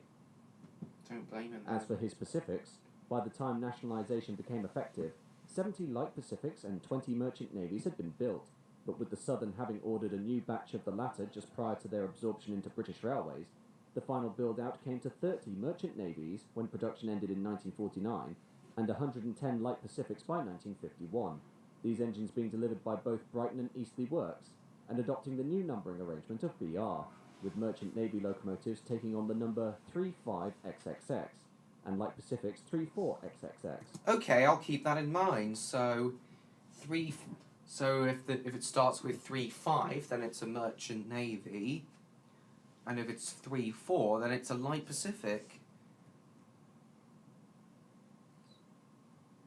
Oh yeah, Bluey as well. Got a lot of SpongeBob DVDs. Nice. Sorry, I haven't been paying attention to the chat.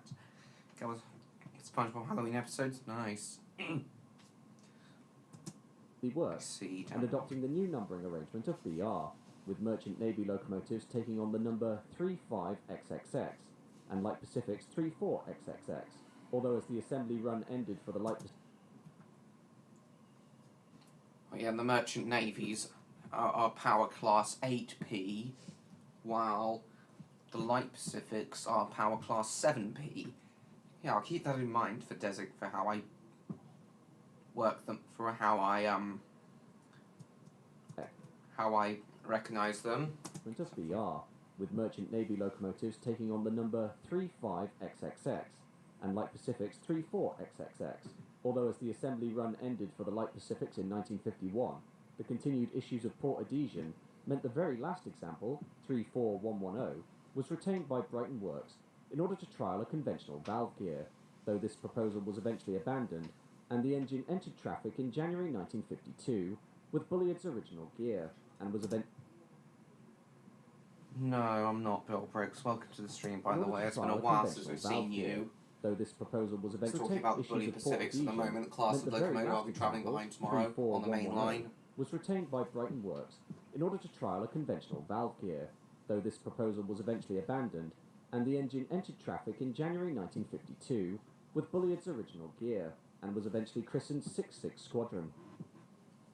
The period immediately following nationalisation was indeed a busy one, as the newly formed British Railways began early developments on a new breed of steam locomotive that would be the power of the network for the 1950s, with the 1948 exchange trials, a series of tests where locomotives of the former Big Four were transferred to the main lines of their previous rivals to assess their performance, seeing West Country Pacifics put to work on the scenic Highland Line between Perth and Inverness, the ex-Midland Railway trunk line between London St Pancras and Manchester Central, and the ex-Great Central route between London Marylebone and Manchester London Road, while in May 1949, 34059 Sir Archibald Sinclair underwent trials between London Liverpool Street and Norwich, followed by further tests of light Pacifics on the Great Eastern through 1951 and into 1952, with 4 engines eventually seeing brief use on the main line out of Liverpool Street and were allocated to Stratford Depot in East London. That's interesting. Another brief attempt to improve the breed took place even before nationalisation.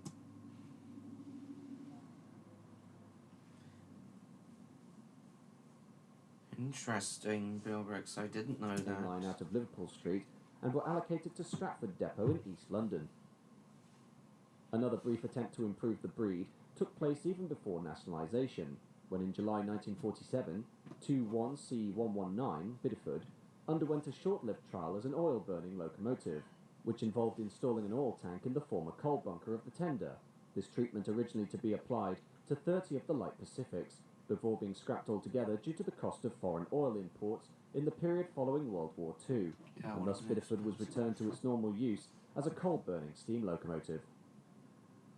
Entering the 1950s, British Railways continued to tinker with the Bulliard design in order to improve the performance and efficiency of the engines, including a reduction in boiler pressure across both classes from 280 psi to 250 psi in order to make them cheaper to maintain, permitting a more common grade of steel to be used in the firebox, although the nub of the engine's main issues was the incredibly innovative chain-driven valve gear and oil bath, which required difficult and expensive work to keep operational and would often lead to poor availability among the locomotives as they spent more time than normal out of service, exacerbated further by a potentially deadly incident on April 24, 1953, when Merchant Navy 35020 Bibby Line fractured its crank axle while approaching Crewkerne Station at speed, causing the thrashing connecting rod to tear apart the platform and canopy roof as it passed through the station. The incident at Crewkerne also highlighting a propensity for metal fatigue within the engines that led to all merchant navies being withdrawn in order for a redesigned crank axle to be implemented. The incident at Crewkerne also highlighting a propensity for metal fatigue within the engines that led to all merchant navies being withdrawn in order for a redesigned crank axle to be implemented.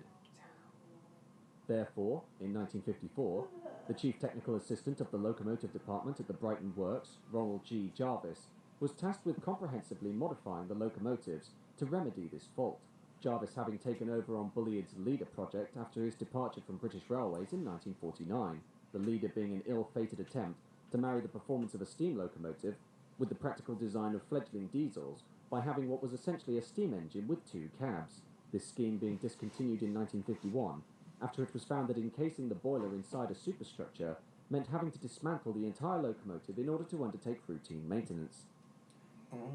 For the Bulliard Pacifics, Jarvis proposed an extensive rebuild of every Merchant Navy and Light Pacific currently in operation by adopting many features from the BR standard locomotive classes that had been introduced from the turn of the decade. And removing their air-smoothed spam can casing. For the as Bulliard well. Pacifics, Jarvis proposed an extensive rebuild of every Merchant Navy and Light Pacific currently in operation by adopting many features from the BR standard locomotive classes that had been introduced from the turn of the decade, removing the air-smoothed casing for ease of maintenance, replacing the chain-driven valve gear with 3 separate sets of Walshart's valve gear, and exchanging the fast-moving and unpredictable Bulliard steam reverser for a screw-link version, with 35018 valve gear with 3 separate sets of Walshart's valve gear, and exchanging the fast-moving and unpredictable Bulliard steam reverser for a screw-link version, with 35018 British India Line being the first merchant navy to undergo this treatment in 1956.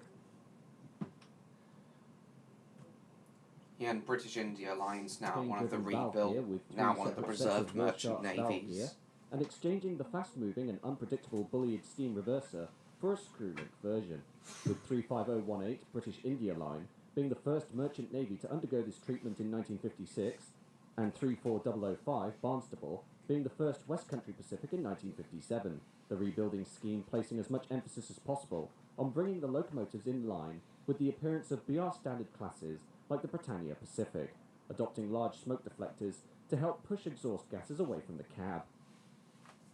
While the rebuilding was indeed controversial, The unrebuilt ones also had smoke deflectors, but they're not as noticeable as they are on the rebuilt engines. Pacific, adopting large smoke deflectors Yes, I do, Bill to help Briggs. push exhaust gases away from the cab. While the rebuilding was indeed controversial, with Oliver Bulliard himself even stating that he'd rather have his locomotives scrapped than be rebuilt, the new Seriously? He seriously thought that? He'd rather have his locomotives scrapped than rebuilt. I thought Bulliard ended up hating the, how his locomotives ended up turning out and ordered them to be rebuilt. But maybe I'm getting mixed up with William Stanier, who hated the streamlining on his Coronation class Pacifics and ordered for them to be rebuilt. Adopting large smoke deflectors to help push exhaust gases away from the cab. While the rebuilding was indeed controversial, with Oliver Bulliard himself even stating that he'd rather have his locomotives scrapped than be rebuilt, the new mechanics of the engines worked While the rebuilding was indeed controversial, with Oliver Bulliard himself even stating that he'd rather have his locomotives scrapped than be rebuilt, the new mechanics of the engines worked wonders for their performance and efficiency, reducing maintenance costs by 60% and coal consumption by 8.4%, guaranteeing Nice. maintenance. The new mechanics of the engines worked wonders for their performance and efficiency, reducing maintenance costs by 60% and coal consumption by 8.4%, guaranteeing the class a minimum of 25 additional years in service, as, at the reducing maintenance costs by 60% and coal consumption by 8.4% efficiency, reducing maintenance costs by 60% and coal consumption by 8.4%, guaranteeing the class a minimum of 25 additional years in service. Guaranteeing them a minimum of 25 additional years in service. So, beyond their normal service lives. Which means, at minimum, the West Countries and Battle of Britons, the rebuilt ones, should have remained in service at minimum until the early 1980s, or perhaps even later, into the 90s even.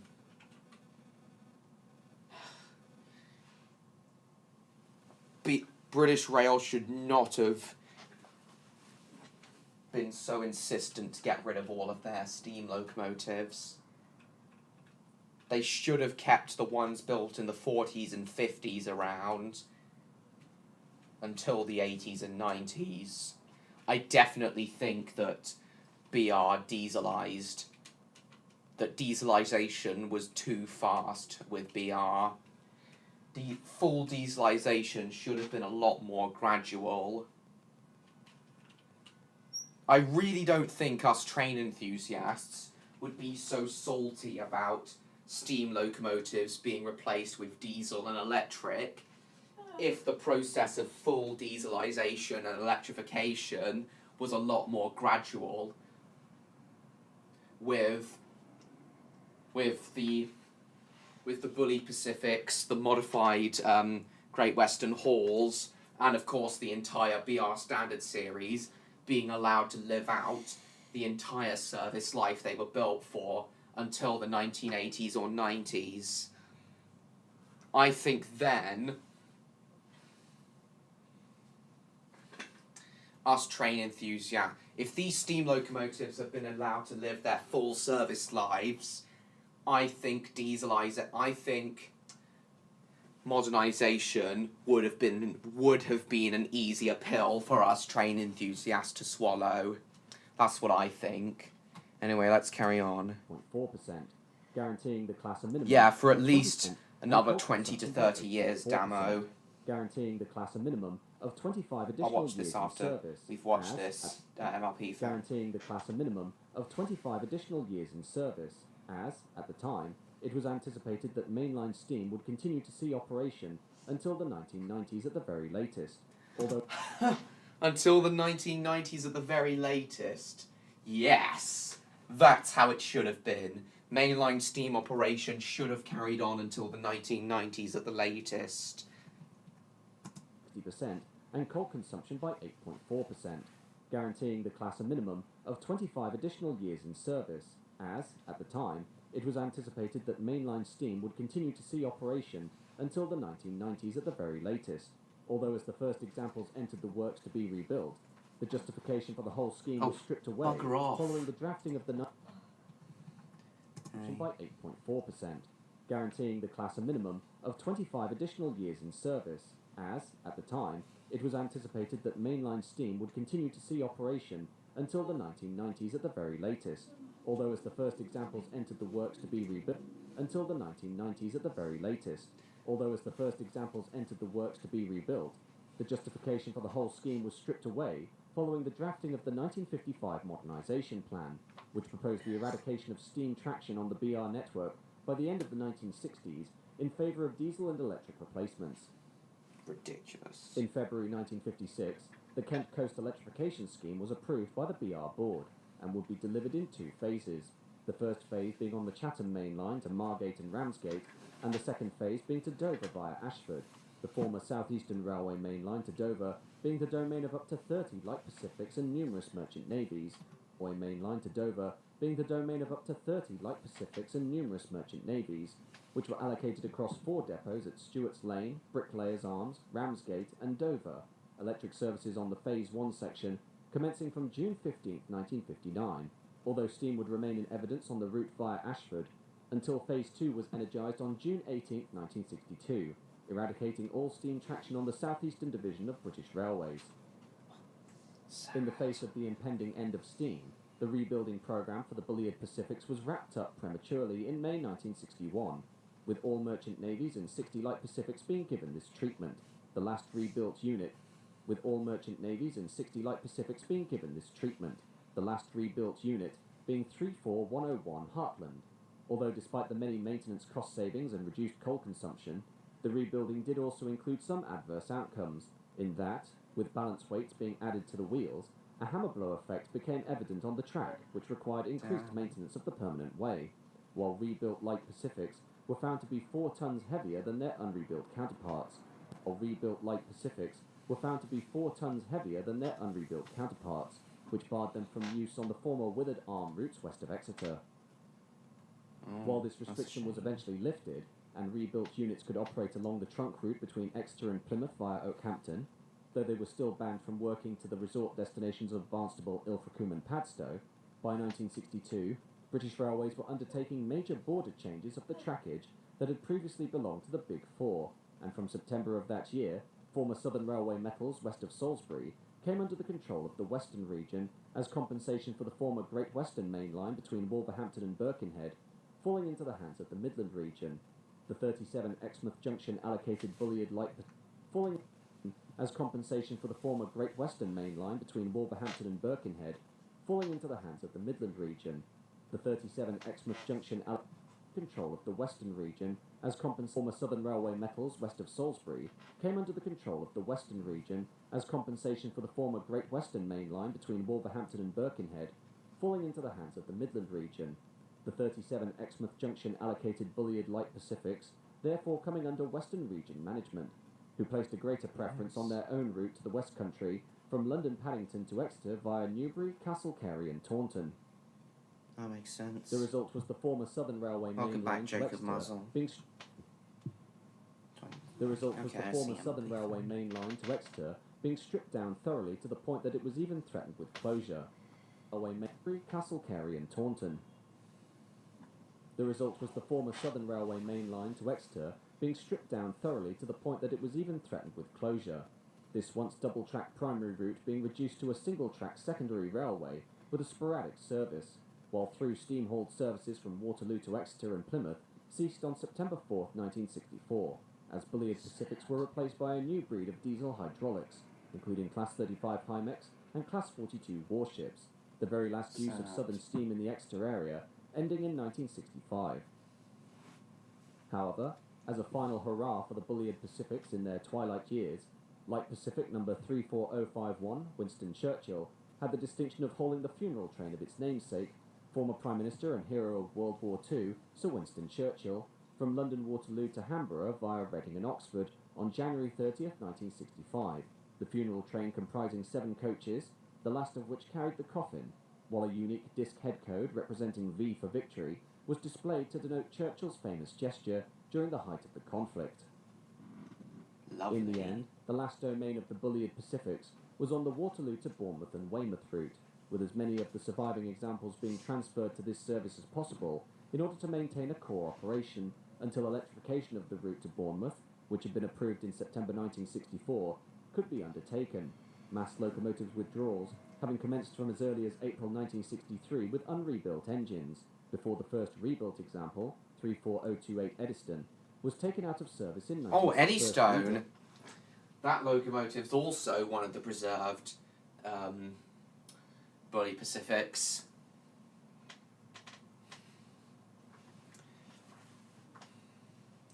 And Eddystone, only last month, returned from overhaul and is now back on the main line as well. with West Coast Rail, the same people who currently operate Tangmere. Lovely. Having commenced from as early as April 1963 with unrebuilt engines, before the first rebuilt example, 34028 Eddystone, was taken out of service in 1964, having only worked at most 5 of its proposed 25-year life extension. 5 of its proposed 25-year extension. Unacceptable. Rebuilt example, 34028 Eddystone, was taken out of service in 1964, having only worked at most 5 of its proposed 25-year life extension. Or, having only worked at most 5 of its proposed 25-year life extension. So Eddystone should have been kept in service until at least 1984. The fact it only got to live 5 of its 25 extended service life years is unacceptable. Steam should have been kept on British Railways in service until the 1980s/90s. I've said it before and I'll say it again. The dieselisation and electrification of our railways was too hasty. First rebuilt example, 34028 Eddystone, was taken out of Indeed, service in 1964, having only worked at most 5 of its proposed 25-year life extension. While elsewhere, overhauls ceased, maintenance became minimal, and any spare parts required to keep remaining locomotives serviceable were salvaged from withdrawn units, the last of these engines to undergo an overhaul being 34089 602 Squadron, which was undertaken during October 1966, with less than a year to go before all steam traction out of London Waterloo ceased. The end finally came on July 9, 1967, as following the last steam... Yes.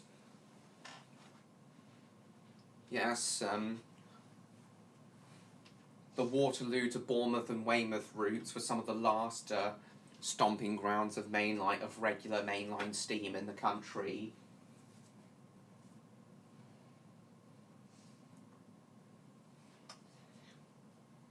They were able to carry on right up until 1967.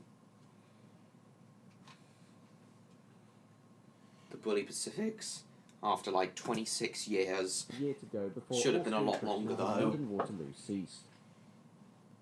The end finally came on July 9, 1967, as following the last steam haul diagrams between Waterloo, July 9, 1967, as following the last steam haul diagrams between Waterloo, Salisbury, Southampton, Bournemouth and Weymouth, the Bulliard Pacifics bowed out of service after 25 years, with rebuilt West Country Pacific, 34021 Dartmoor, being the last of these engines to run under its own power in BR service, as it worked light engine from Waterloo Station to Nine Elms Locomotive Depot, having hauled the Southampton boat train as its final to run under its own power in BR service, as it won Dartmoor, being the last of these engines to run under its own power in BR service, as it worked light engine from Waterloo Station to Nine Elms Locomotive Depot, having hauled the Southampton boat train as its final revenue-earning work, Bulliard Pacific, having hauled the Southampton boat train as its final revenue-earning work, Bulliard Pacifics being distributed to scrapyards across the UK, including Cashmore's in Newport, South Wales, and the Woodham Brothers at Barry Docks.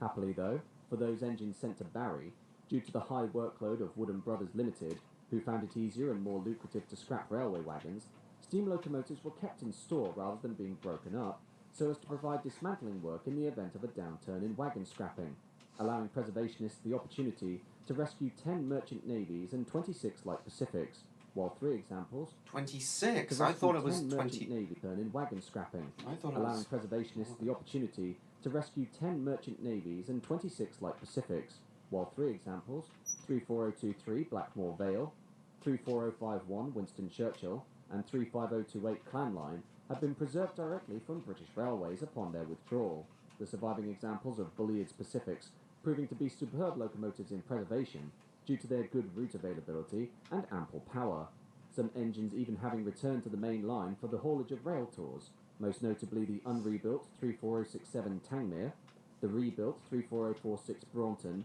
and rebuilt 35028 Clan Line. In the end, the Bulliard Pacifics illustrates... And now Eddystone as well.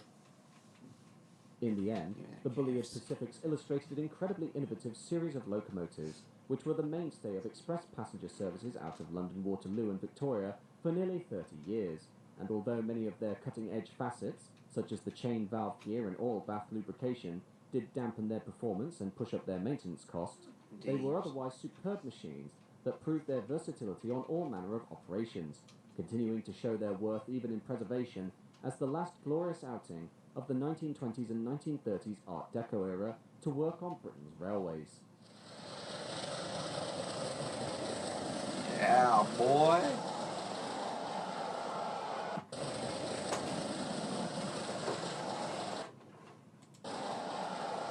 Three, 4067, I think that's Tangmere, and I'll be travelling behind tomorrow.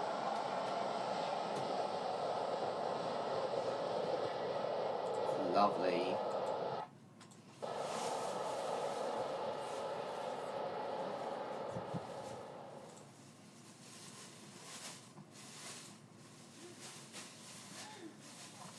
Alright, so I've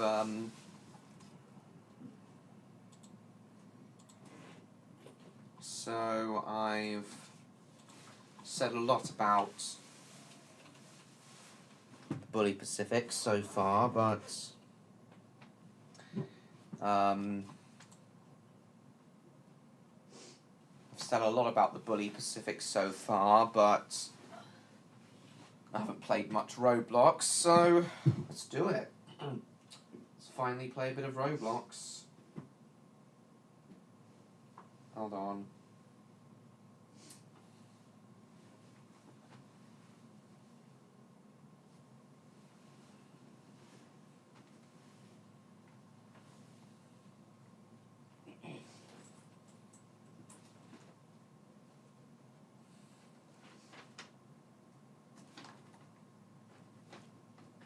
Welcome back, Jacob.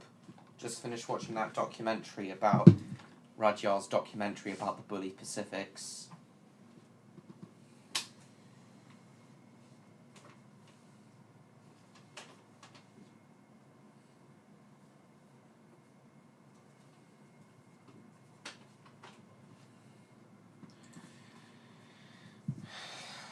Just letting Neon and Electro know you're back. I'll just ask them if they're coming now.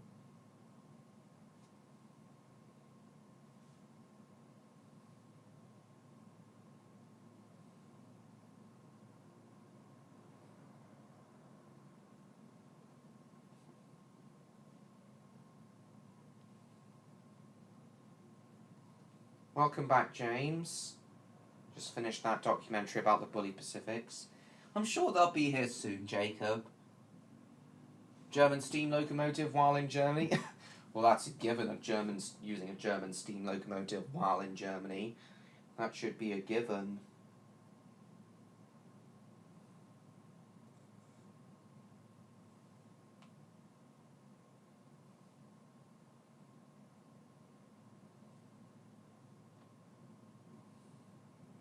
Oh, what's this? Oh, you wanted to show us this. Oh. Yeah, I could get copyright blocked for this, so yeah.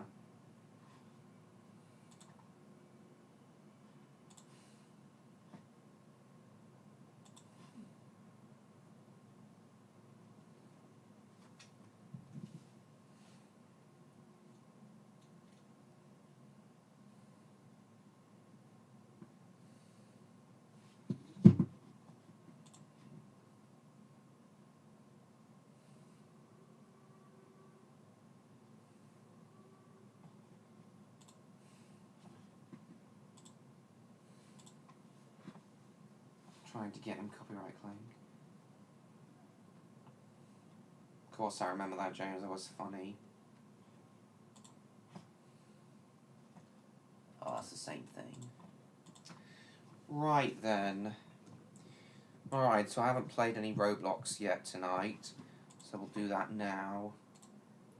Because I thought it was causing too much glitching, and also because I wanted to talk about my upcoming Railtour and Merchant Navies.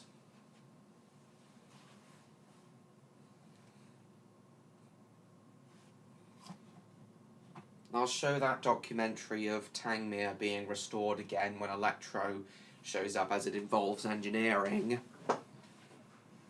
Something into. Right.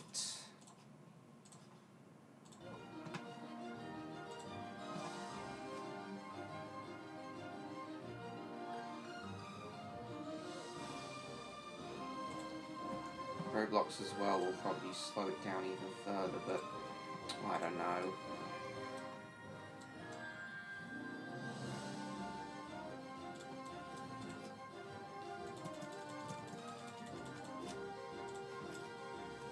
Hang on.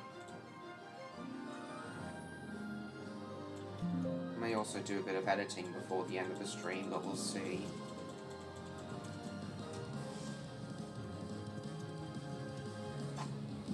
Takes place during December? Cool.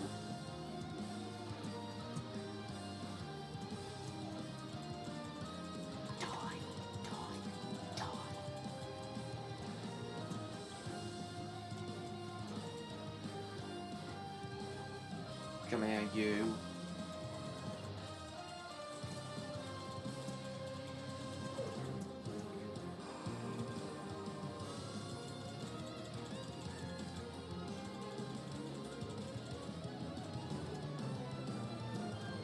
Oh yeah, I also plan on doing a full video of me travelling behind Tangmere. Both a vlog, which will be both a vlog and a review of West Coast rail tours in general.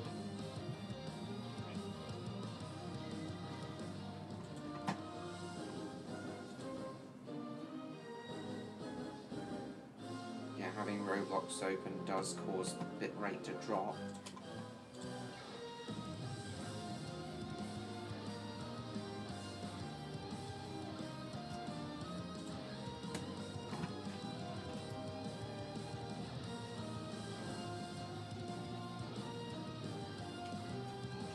Oh, for bugger off,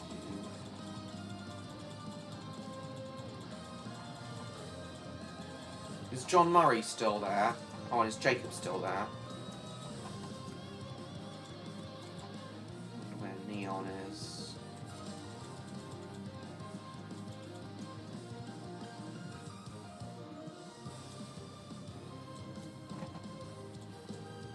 Barry Scrapyard. Dying.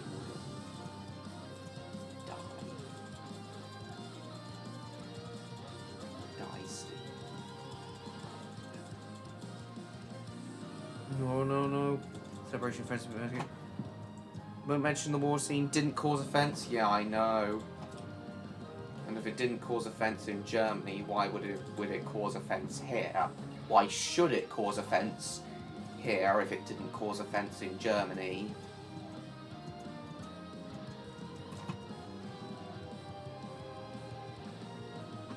Yeah, I do. I don't see what you mean, demo. Just finished watching a film? Alright, cool.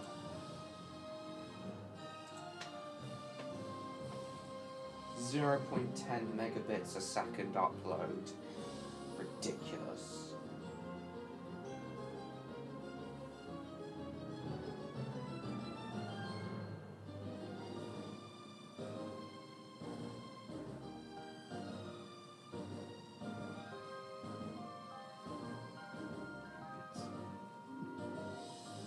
Once again, guys, I apologise for the heavier than normal lag. But it was either this or no stream at all tonight, and I'd rather not be there no stream at all. It's still been fun so far.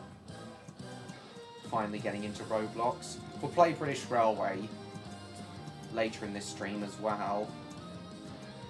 I just wanted to talk about my upcoming rail tour tomorrow and the Bully Pacifics first.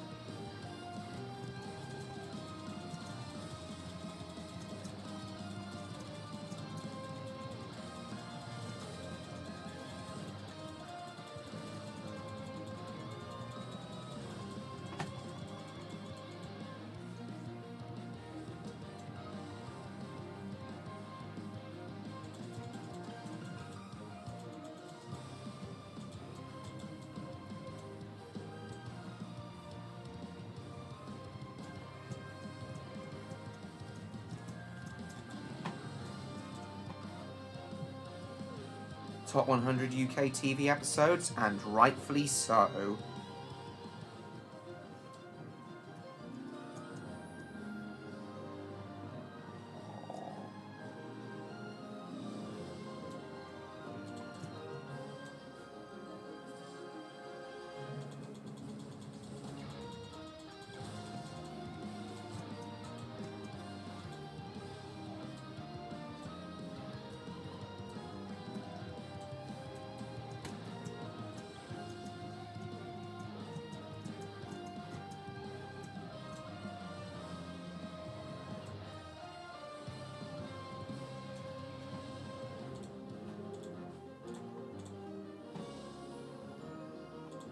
$110 views in less than 2 hours.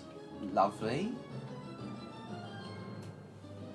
I think the views start to go up once I start playing Roblox, because YouTube recognises that and starts recommending the stream to more people.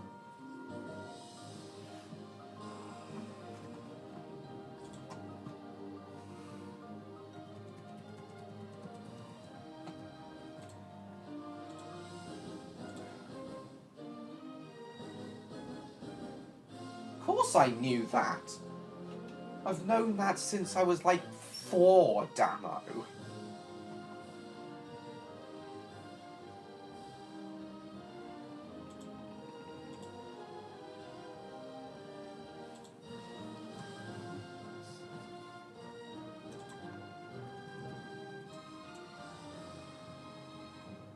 Will they go to France?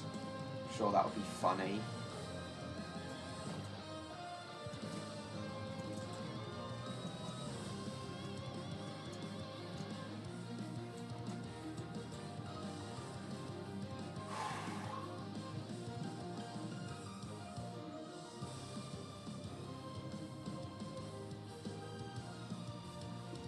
Hang on, guys.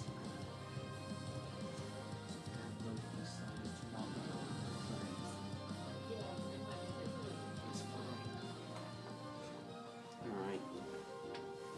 It'd be nice to chill with those on the train tomorrow.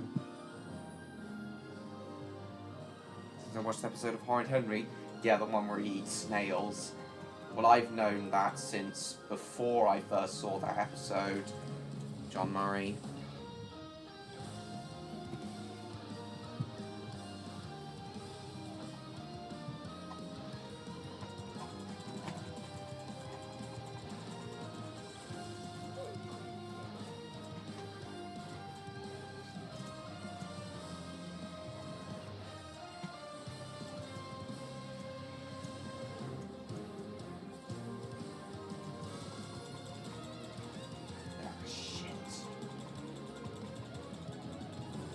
Die! Oh, he defeated me. Yes, I did, Odd.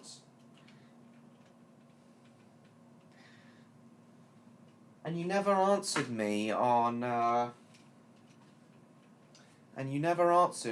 why you're now working more hours. Don't you think 11 hours a day is a little bit much? Most people only work like 8 hours a day. So don't you think 8 hours a day, every day, is a bit too much?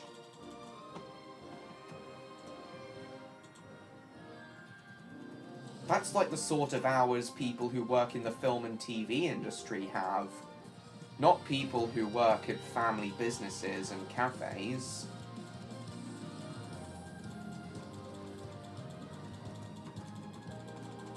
Yes! Oh, I thought I defeated him. Just how it is. So did you voluntarily take those new hours, Odd? Because you wanted a slightly higher paycheck.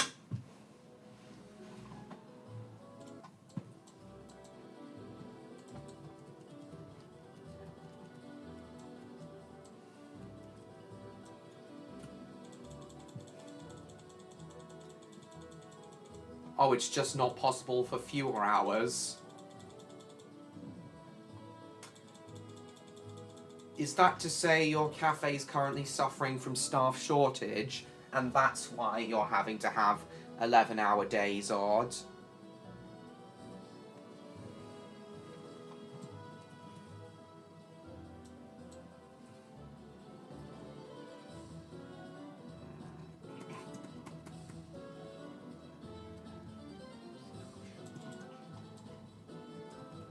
If so, then I understand completely. And I'm sorry it's come to that.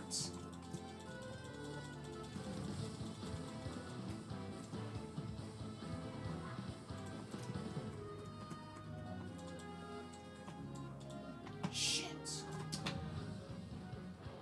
This bloody guy doesn't leave. Oh. Well, I'm sorry to hear that, Odd. So, is that because all the interns who used to work at your cafe on, like, the weekends and things have now left? What's this demo?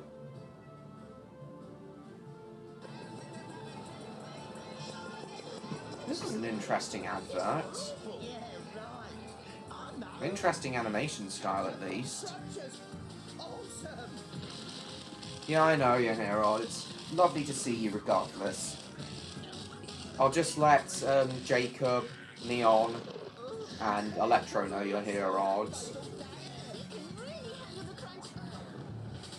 Well, that's an interesting... Well, this is an interesting advert. Demo. Oh, nice. Well, hold on, where's...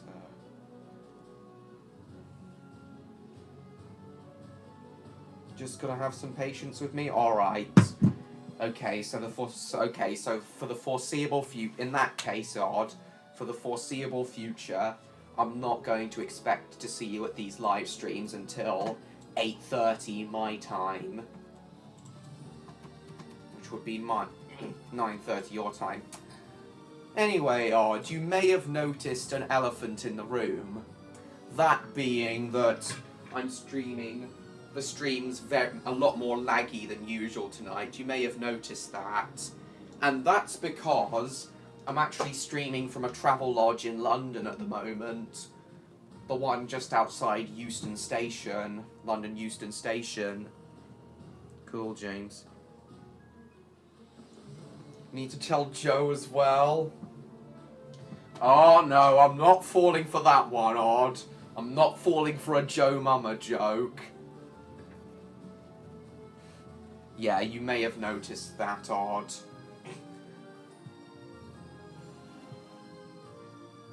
Less blue sky messages? Very well, then.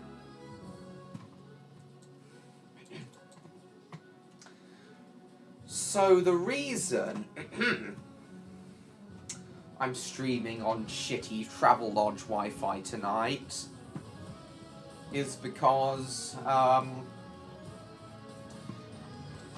tomorrow, in case you weren't aware, Odd, I'm going on a mainline steam rail tour. The first time. I've been on plenty of Heritage Railway steam trains before, but never one on the proper national network. That's going to change tomorrow. Finally travelling on a rail tour. Shit. And before you arrived, Odd, literally just a few minutes before you arrived, 1 or 2 is okay, 4 is a bit much. Okay, I'll limit it to one or two. In that case. Wilma. Oh, how does the Wilma one go again, James?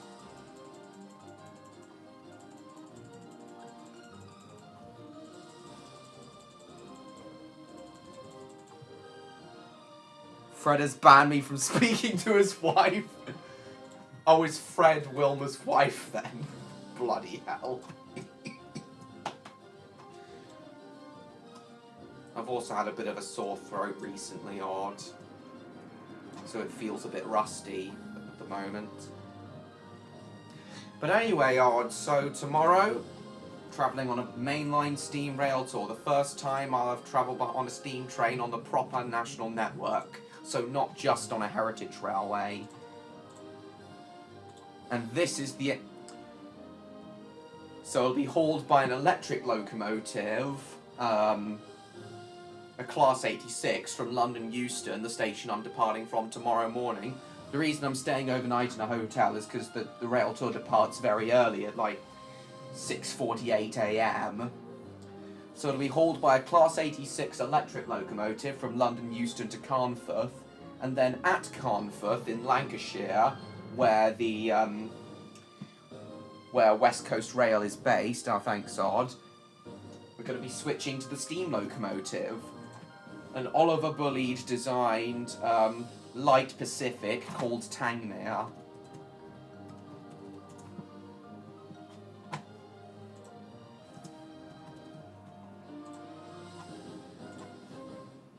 Hang on, let's mute this.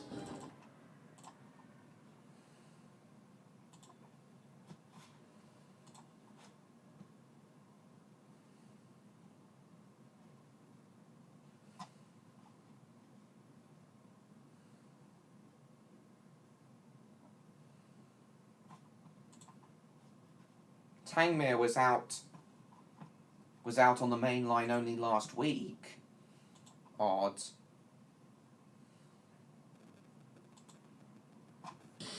Here he is, departing Carlisle. What do you think of how boxy the unrebuilt Bully Pacifics are, Odd? A lot less traditionally designed than most steam locomotives.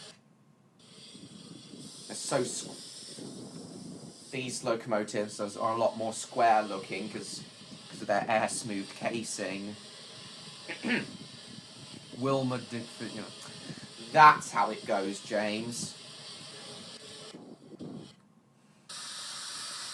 So here we are, Tangmere departing Carlisle. Hello, Electro. Nice to see you. You still there, Odd? What do you think of Tangmere, Odd? Nice to see you, Electro. I was just... Odd's here now. I was just telling him... A pencil sharpener. I see exactly what you mean, Odd. With how square it is. With a round smokebox door on its front. I do see exactly what you mean, Odd. It's nice to see you, Electro. Odd's here now.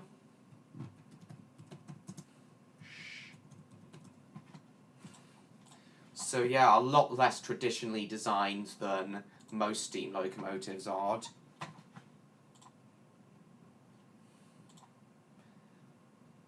I do see exactly what you mean. So while we're on the subject of Bully Pacific's Electro, we were earlier in the stream, Electro, we were watching a documentary about Tangmere's restoration from when it was rescued from Barry Scrapyard to its return to steam after 40 years of being out of service. And I thought I'd show you that documentary, Electro, as it involves engineering, as it to a degree, which I think you'd be interested in. I'll just fast forward to the parts where the engineering's actually shown, where the actual engineering process is actually shown. It is one. Yeah, it's been a while since you've spoken to Odd, hasn't it, Electro? So here's Tangmere in Barry Scrapyard condition, arriving at the Mid-Hampshire Railway in the early 1980s. Our story of Tangmere now really begins, as we follow its restoration to full mainline working order. With the involvement of sponsors Laminated Profiles and major shareholder Brian Pickett, the main overhaul of Tangmere actually began in the mid-1990s. This is the scene inside the main A shop. So it was another like 13-ish years before Tangmere's restoration actually began. Tangmere Hills on guides carrying the axle boxes to be redone. The tyres would also be turned. So yeah, retiring done here. So when Oliver bullied Electro, the man who designed these Pacific locomotives, designed them, he had some very strange design choices. Oops. Including, like, using new technology for boiler construction, such as welding the boilers instead of riveting them. But what I want to know, Electra, I want your expert engineering opinion on this.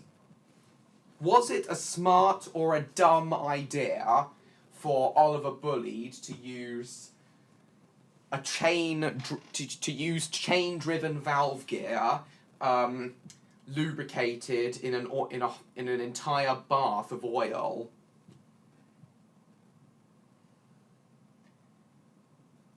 Materials testing company steamed set soon today.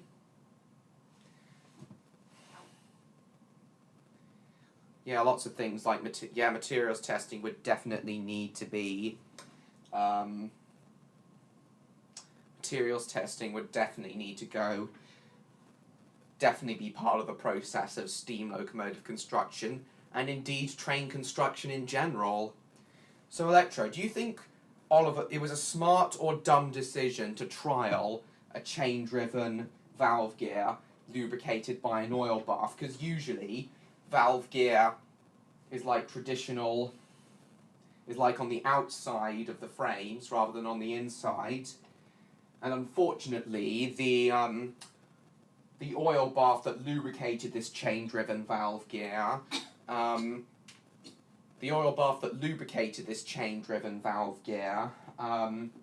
was often prone to leaking, which was a contributing factor in the Bulleid Pacific's proneness to wheel slip. And also, the oil bath even ended up resulting in some Bulleid Pacifics actually catching fire, if you can believe that. Corrosion prevention, galvanizing. Yeah, I do see what you mean, Electro, but it was fairly rare on steam locomotives prior to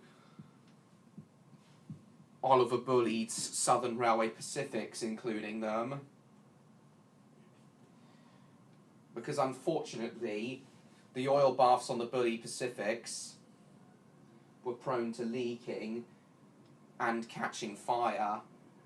So for that reason, do you think it was smart or dumb for Oliver Bulleid to include them in the design of these engines, Electro? I'd like your expert engineering opinion on that.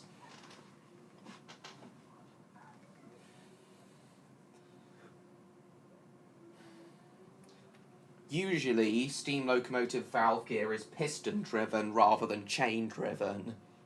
So, Electra, I'd like to know if you think it was a smart or a dumb decision to trial that.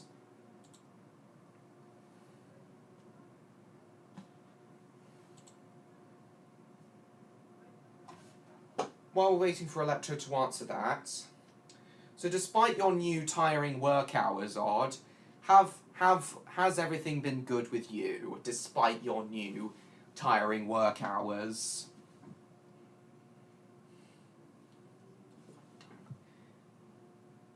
If they were catching fire, then not a good idea? Ah, yeah, so you think it was a dumb decision, Electro. I completely understand that. I think the train-driven valve gear and oil baths was replaced with more traditional piston-driven valve gear when a good number of the Bulleid Pacifics were rebuilt in the 1950s, Electro.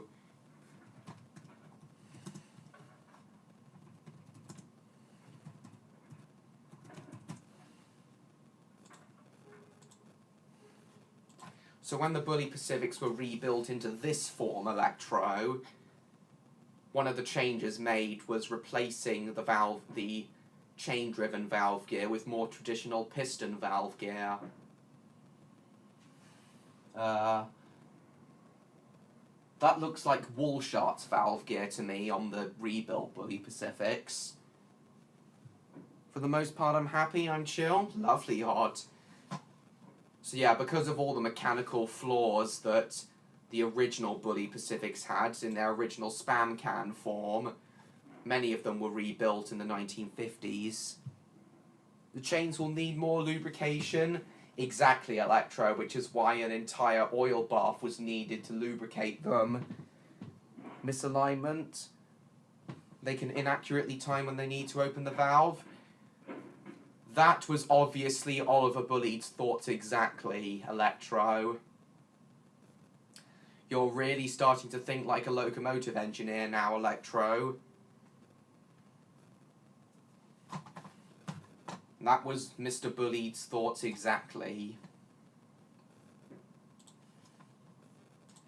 So here's an unrebuilt Bulleid Pacific next to a rebuilt one. You can clearly see the huge differences between them. Basically the same engine. It's hard to... For a lot of you, I reckon it will be hard to believe that these two are basically the same engine, with the only obvious difference being the rebuilt one on the left lacking the boxy spam can air smooth casing the one on the right has. And obviously, Odd, as you pointed out, the rebuilt Bulleid Pacifics are definitely less pencil sharpener-y than the unrebuilt ones.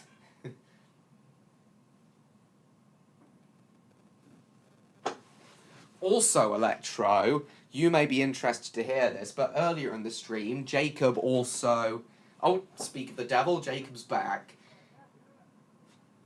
You may be interested to hear this, Electro, but earlier in the stream, Jacob also came up with a really interesting Thomas story idea. So you know how Rebecca is also a West Country / Battle of Britain class Electro. And obviously being an unrebuilt one, she'd still have the chain-driven valve gear and with the oil bath. Jacob came up with an episode idea where Rebecca's chain drive oil bath actually catches fire. And James is the one who comes to her rescue and is actually the one to comfort her. Obviously due to him being the one who's had experience with catching fire in the past. What with what happened to his brake blocks. So what do you think of that, Electro? That was Jacob's idea.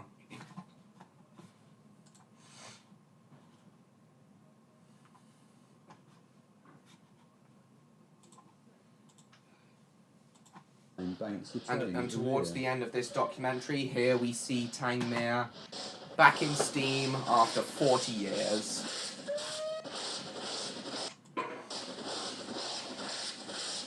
Odd, can you believe that this once extremely rusty Hulk could actually be, that it was actually possible for what was once an extremely rusty Hulk to be brought back into service after 40 years? Can you believe that's possible, Odd?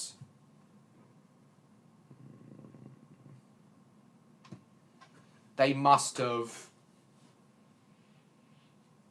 forgotten. They must have not been paying too much attention to the face details during the production of Season 2, Electro. But yeah, what do you think of Jacob's story idea with Rebecca's chain drive valve gear oil bath catching fire, Electro, and James being the one who comes to her rescue? I was the one who came up with the idea for James being the one to come to her rescue, as I thought it was fitting, as he's had experience with being caught on fire before. You still there, Odd? Oh, you are still there, nice. Oh, maybe. See where he's coming from? Nice.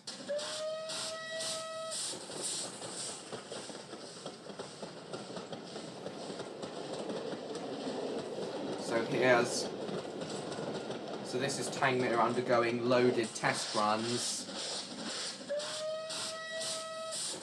Well, Heritage Railway runs on the East Lancashire Railway back in... This was in 2003, early 2003 this was. Amount of work took place. Can you believe that this is how Tangmere was 20 years before?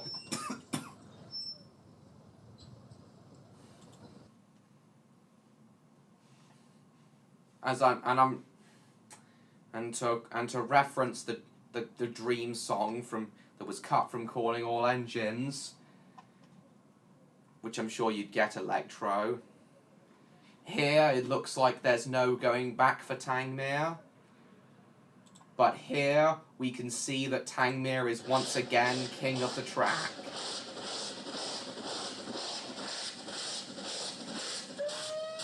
Yeah, what do you think of that little reference I did to the Dream song, Electro? So do I, Jacob. The six express locomotives have that very distinct 6 exhaust beat of that chuffing sound generated from their 3 cylinders.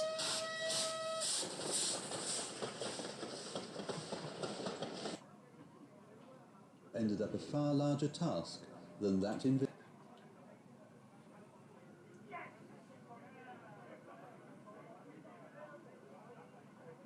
Oh yeah, I also apologise for all the noise outside, guys. Actually began to wind over the decided in relation to its wheels and frames. By now the frames had been derusted and primed, and the horn guides carrying the Yep, outer good box to was see him back in prepared. service again, The indeed. 3-cylinder locomotive was erected at Brighton Works in the summer of 1947. Oddly enough, Brian Pickett visited the works at around this time, and quite likely saw his locomotive under construction all those years ago. Little did he know he would be reunited with it some 34 years later. It is indeed, train guy. The wheels Welcome had back. their journals and crankpins turned at Swindon, and although they had to be redone, the tyres would also be turned here. Clearly the project was forging ahead. Smoothing out the tender tank tyres was here. ordered, The along wheel with a new tyres. drag box. This one was clear. A new tender tank was ordered, along with a new drag box. New drag This one was box. clearly on its last legs. Also by now, new connecting rod forgings had been made in China to replace those missing when Tangmere was bought. How about that, guys? Tangmere's connecting rods. New. Original connecting rods being missing, so new ones had to be ordered all the way from China. What do you think of that, Electro and Odd, and everyone else for that matter? Tangmere's new connecting rods having to be made all the way over in China for a British steam locomotive. Isn't that incredible, guys? Parts having to be ordered all the way from China to restore a British steam locomotive.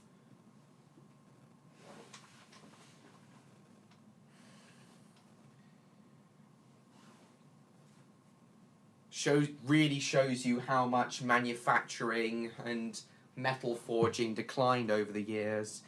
I know, Jacob, that is insane. Indeed, Jacob, only for the bullies to get the last laugh.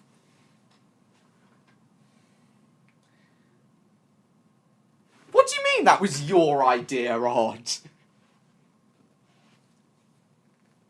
Getting Tangmere's new connecting rods shipped in from China.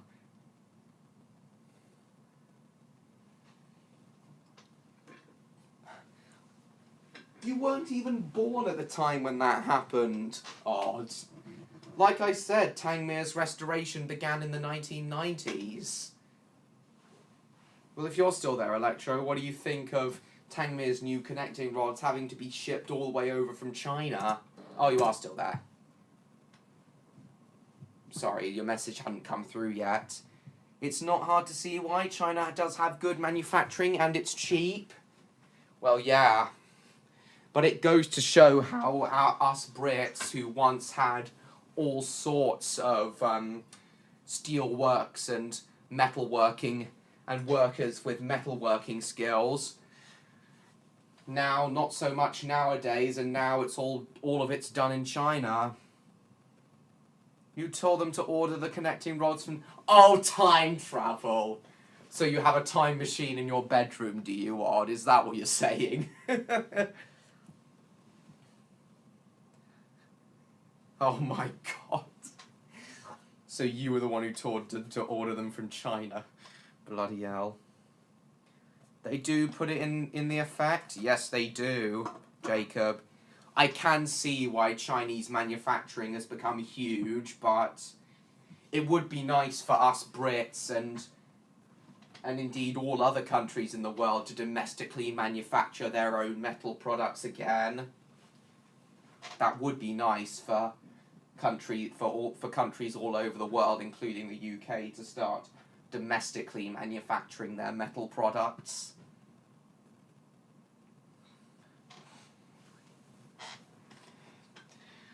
That's kind of like how when the new build A1 Peppercorn Tornado,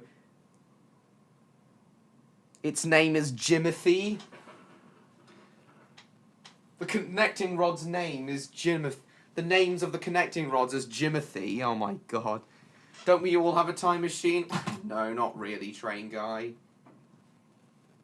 But as I was saying, that's kind of like how the new build LNER A1 Peppercorn Tornado, its boiler had to be made in Germany, as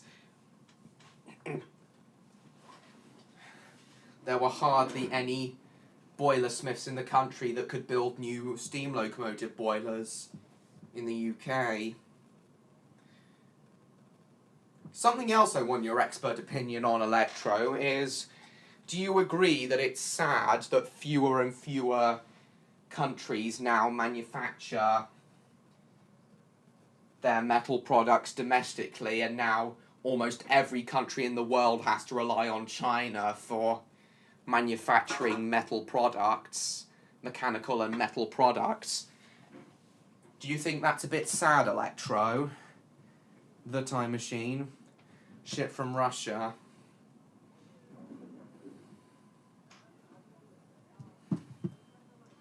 So yeah, Electro, do you agree it's sad that so many countries now have to rely on importing their metal manufacturing products from abroad?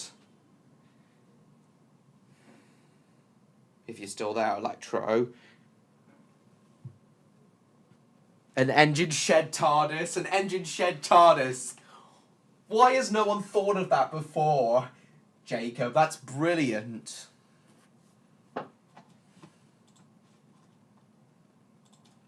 This casing and the boiler would be lifted off again to prepare for hydraulic and steam testing. Nevertheless, oh yeah, hydraulic and steam testing. That's something Electro would no doubt think is necessary for construction of and restoration of steam locomotives. Hang on, guys, just getting water. Oh, whoops.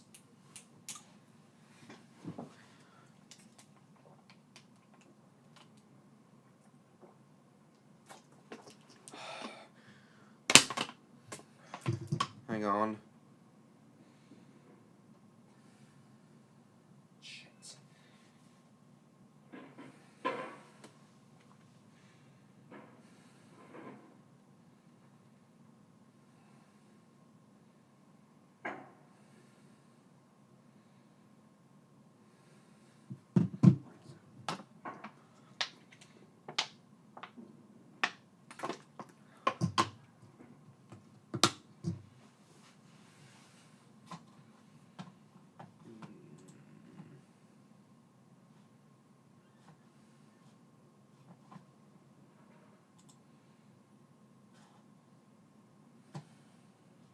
Hope we see neon in a bit. I'll just keep this open because I've already showed this documentary to the rest of you. I'm sure Electro would be interested to see the Gresley on the London engineering side of Tangmir's restoration, as I said. To get Tangmere operational again, and that eagerly looked forward to first mainline run.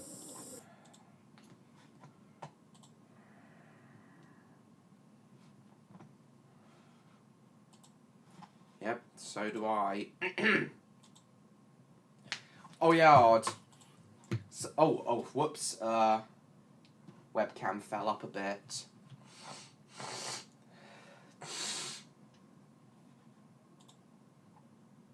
Something else I wanted to talk about tonight, guys, was the Settle-Carlisle line. one of the lines the line I'll be travelling on the return journey from Carlisle tomorrow.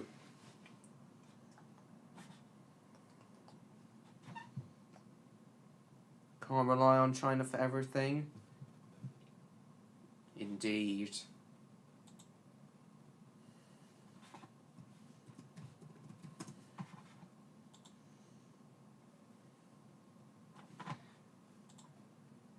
The thing is, guys,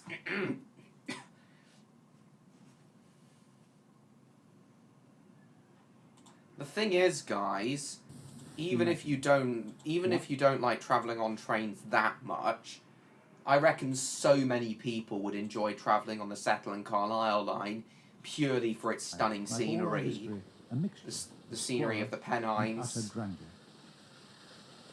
Do you think this scenery, the Settle-Carlisle line runs through, is very beautiful, Lord, if you're still there?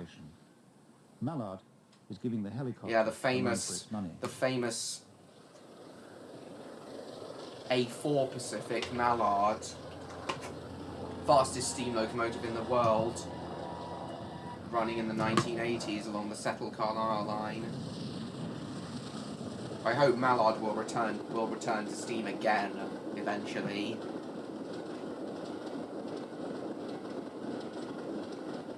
Still there, Rod? Oh, my throat's so rusty. Even the stations on the Settle-Carlisle line are beautiful.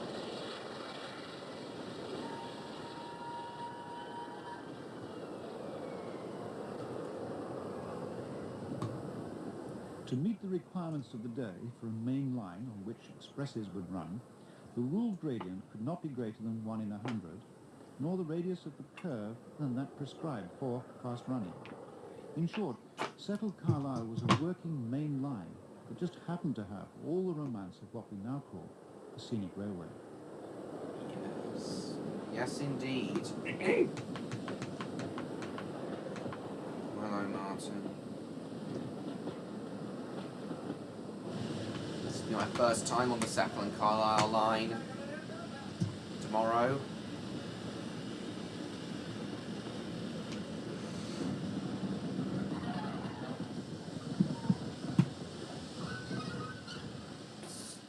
At Garsdale, Mallard stops to replenish her water.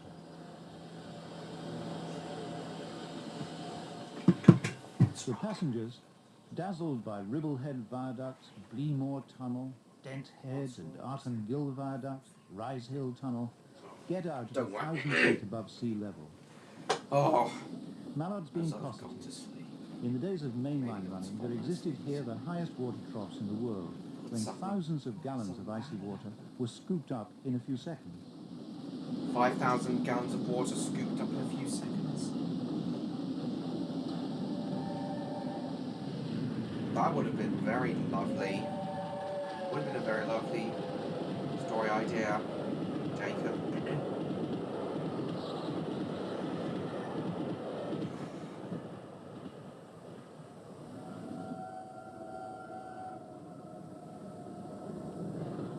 Mallard. Moorcock Tunnel and still climbing.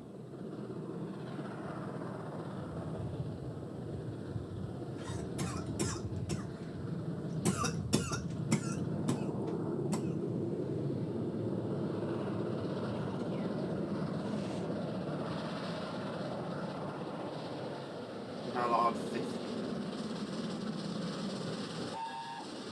Dude.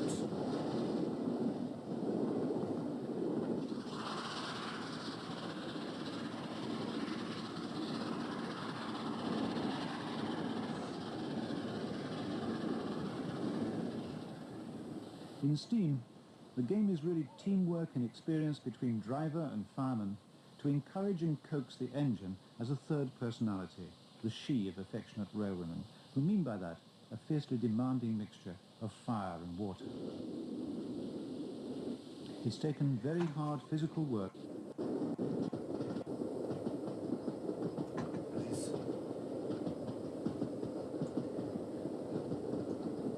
There might have been a use of it, Jacob, but I Might have been, should have been more uses though. Yeah, Zog's still there.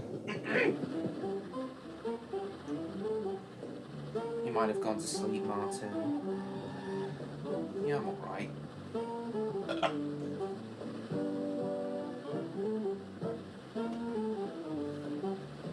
Pardon me.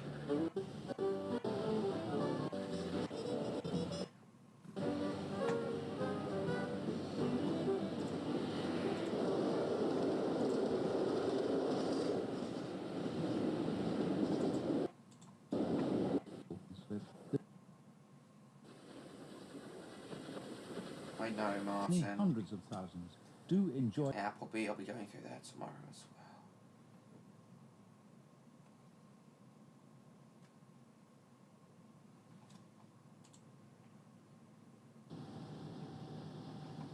Well, here's our friend Joe, who filmed this clan line arriving at Dover Priory earlier. Yep, this is the engine I saw earlier today. This was filmed by our friend Joe, who some of you guys may remember from some who come to these streams.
Hello, Mitch. Nice to see you.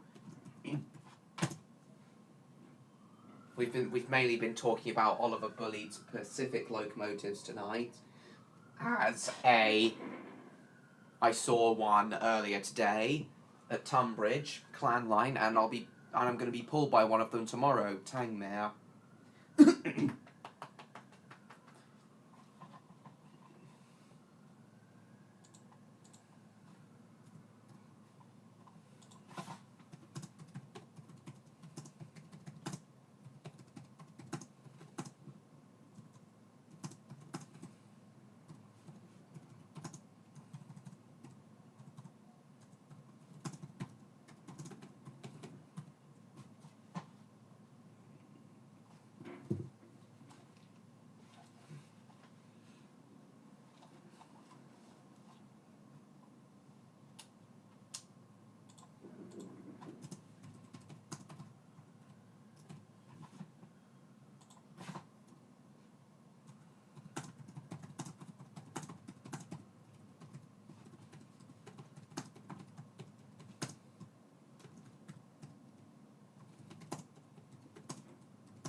Yeah, Mitch, I was able to...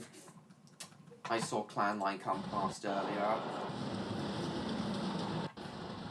Here he is thundering past Folkestone West.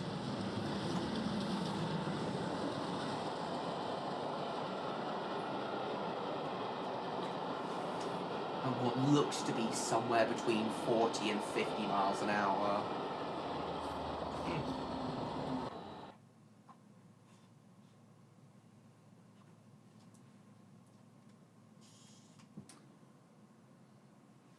I I can't plug this in, my camera into...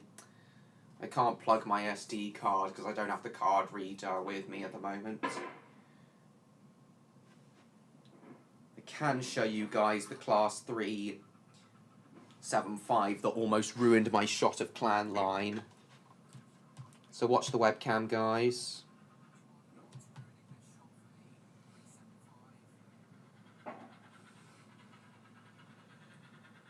Thanks, Dio. I think I remember you.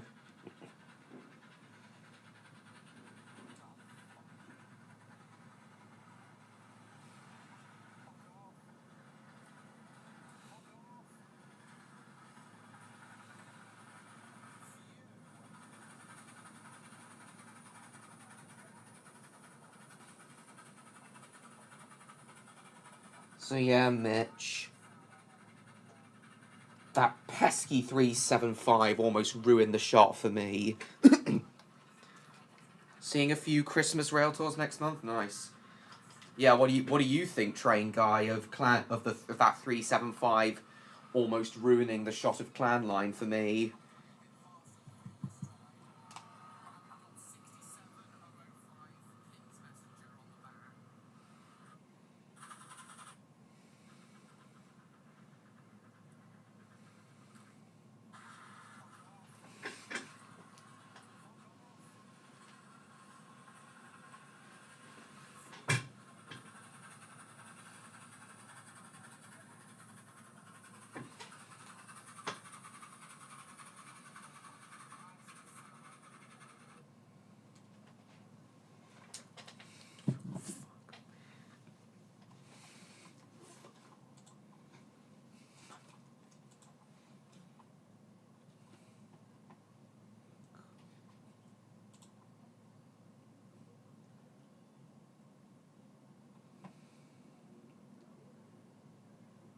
Yeah, Yard may have gone to sleep now.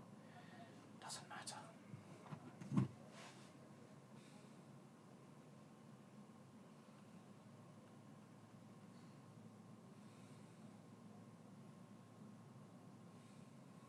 on. Hang on, guys.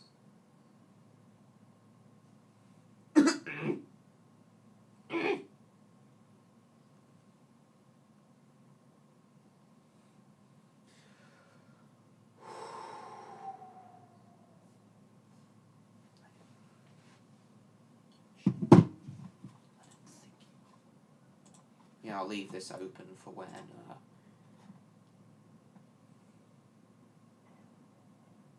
Electro returns. Oh, and here we have some freight trains on the Settle-Carlisle line.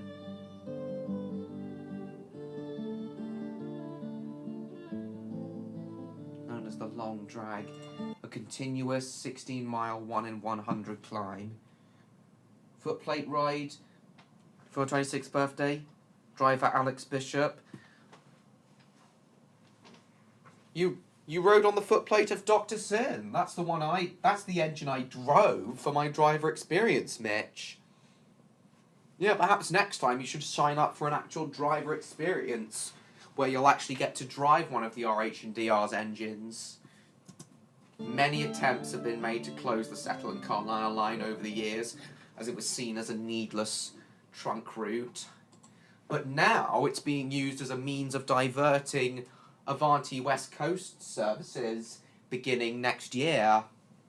From next year, Avanti West Coast Class 807s are going to be using the Settle-Carlisle route as a diversion from the West Coast Main Line, while part of it's closed to replace a bridge that the M6 passes the West Coast Main Line over. As this is a BBC documentary, it might be very copyright sensitive, so... Of the Midland Railway line. Yeah, it was a main line. Yeah, the Settle-Carlisle line was built as the Midland Railway's main line to Scotland. After all, they've taken. The reason there were so many duplicate routes in this country was because of all the private railway companies pre-grouping, wanting their own main lines to certain destinations in the country. brass centre and brass names on. We take a pride in keeping the last little bit of the old Midland.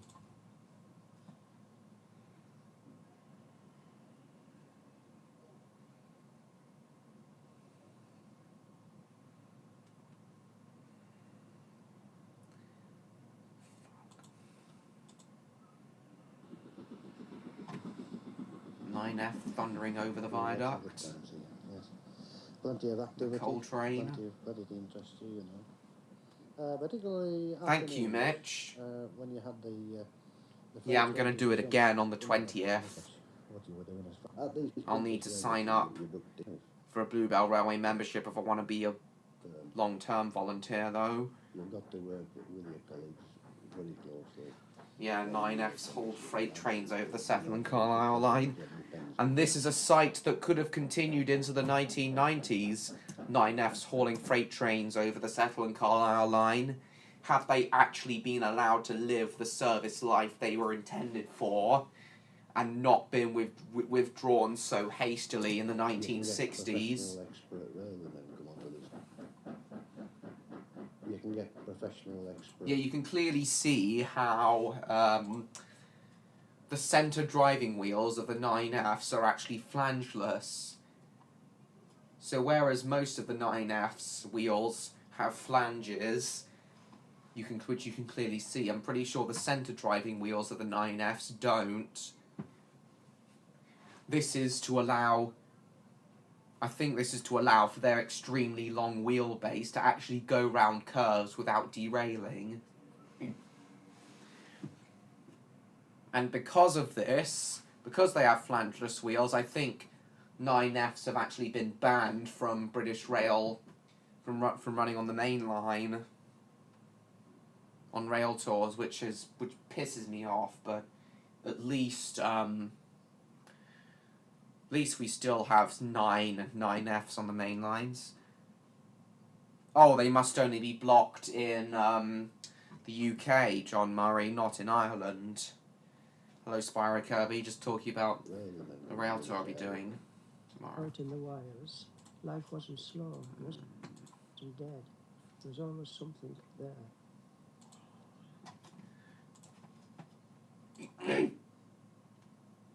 Pardon me, guys. Sorry about the extreme lag in tonight's stream, Spyro Kirby.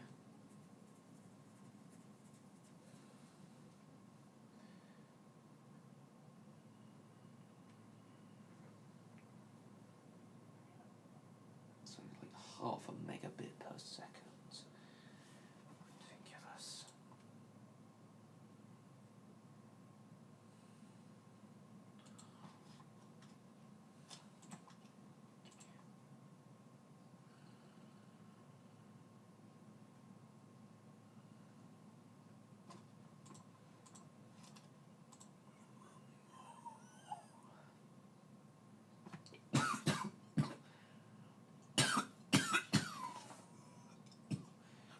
Bloody hell.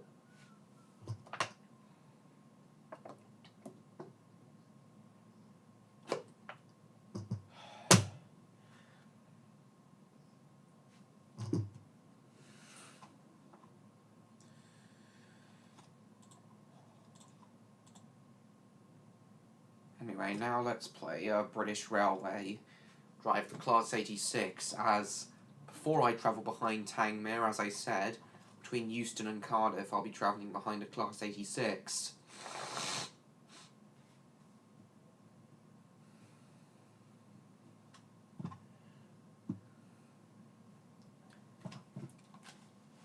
Oh, Jacob, did you see me showing you the shot where that Class 375 tried to photobomb my shot of Clan Line going past? Do you actually see the shot on the webcam earlier? Shit.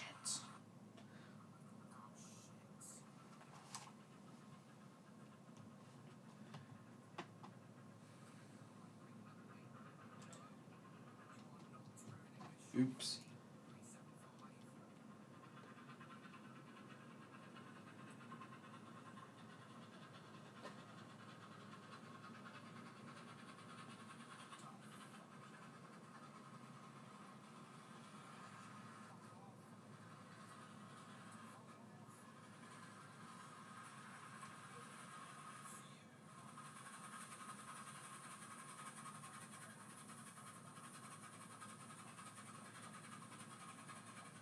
When I saw Clan Line back on the 25th of September, he stopped at that signal.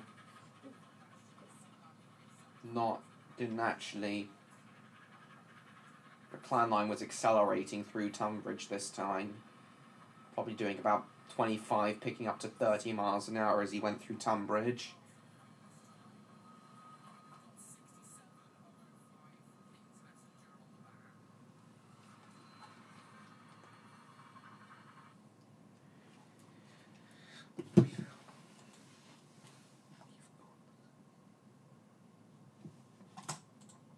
Hang on. Bloody hell.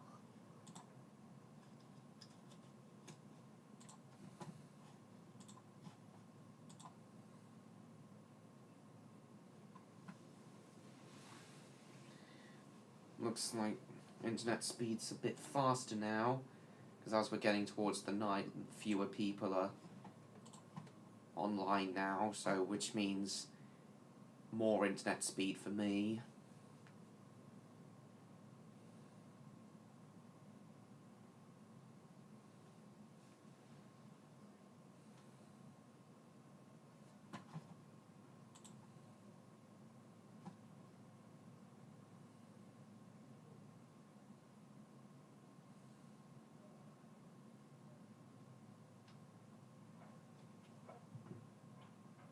Embarrassing himself on camera, indeed. Well, yeah. Well, I think you. Well, I've just shown you it now, Jacob. So what do you think?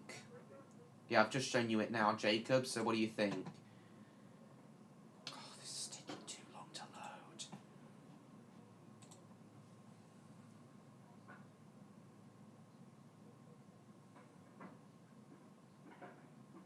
Now the downloads dropped all of a sudden.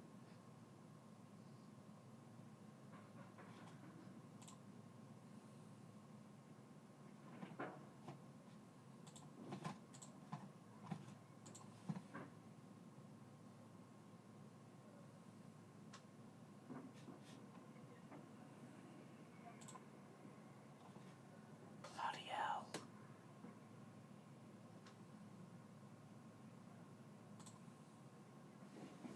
Now it's gone back up.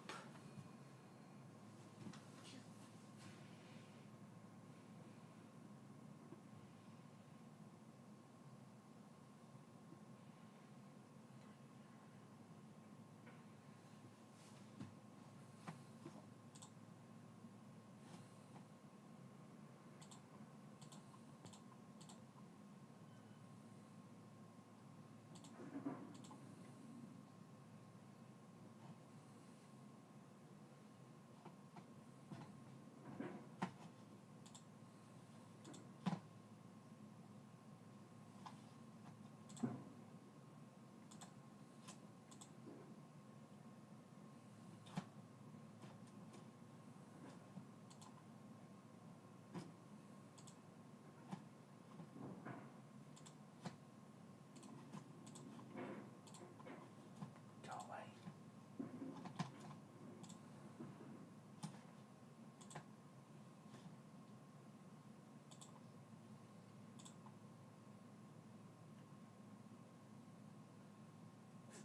'15th anniversary of Despicable Me. Bloody hell.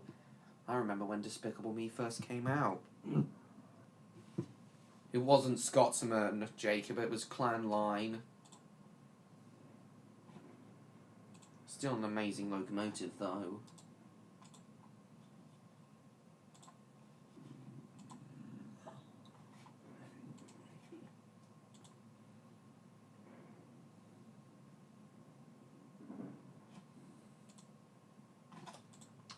Oh, never mind, maybe I won't do British Railway this time.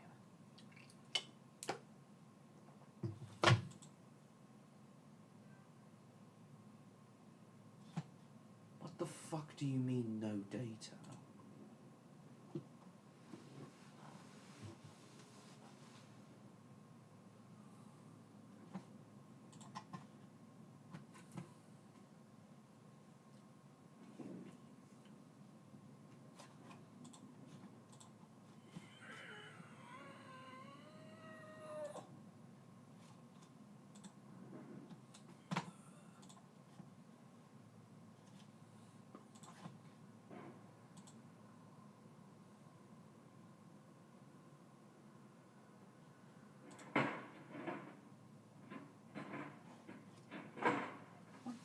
hell is going on outside?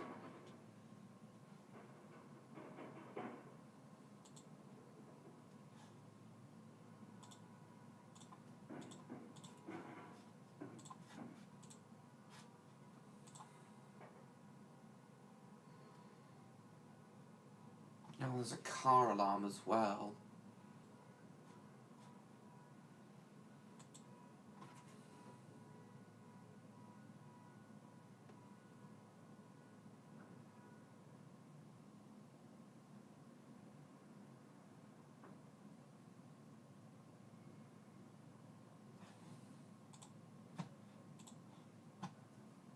Okay, cool, Spyro Kirby. It's not like Neon to be this late.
No, it's not fireworks, MLP fan, it's just noise outside.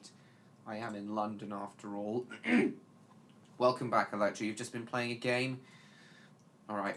Well, I wanted to show you a bit more of Tangmir's restoration during the 90s and early 2000s, Electro, as it's engineering related, and I know you'd like it. With the involvement of sponsors Laminated Profiles and major shareholder Brian Pickett, the main overhaul of Tangmere actually began in the mid-1990s. This is the scene inside the main A shop at Swindon's old Great Western Railway Locomotive Works. A private Electro, I can't believe that Swindon Works is still in service for, like, engineering purposes. had taken over this section of the works to steam locomotive overhaul purposes. Not even the famous Crew Works is still in operation, even for steam locomotive Works. A private company had taken over this section of the works to carry out engineering work on steam locomotives. It was decided to take Tangmere here to advance the overhaul and to be on site for major work in relation to its wheels and frames. By now the frames had been derusted and primed, and the horn guides carrying the axle boxes prepared. Derusting and priming? Have you done any of that on your college course yet, Electro? Any derusting and priming of old metal? Have you done anything like that as part of your college course, Electro? The three-cylinder locomotive was erected at Brighton Works in the summer of 1947. Oddly enough, Brian Pickett visited the works at around this time, and quite likely saw his locomotive under construction all those years ago. Little did he know he would be reunited with it some 34 years later. Oh, also, Electro, you may or may not remember this fact from when we did the Irish Railway stream back at the end of August, but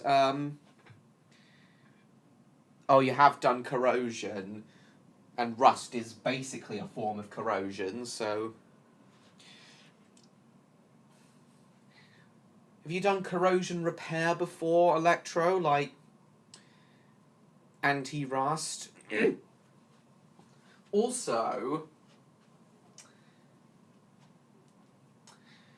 So yeah, Electro, I don't know if you remember from the Irish Railway stream you did, but Oliver Bullied, the guy who designed these locomotives we've been talking about tonight, after he retired from being chief mechanical engineer of the Southern Railway, when Britain's railways were nationalised in 1948. Yeah, he left British Railways.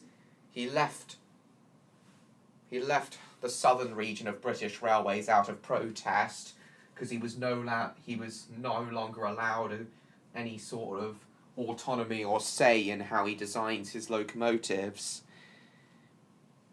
But Oliver Bulleid left the Southern Railway, Electro, and actually went on to join CIE, the Irish National Railway operator, before it became Irish Rail.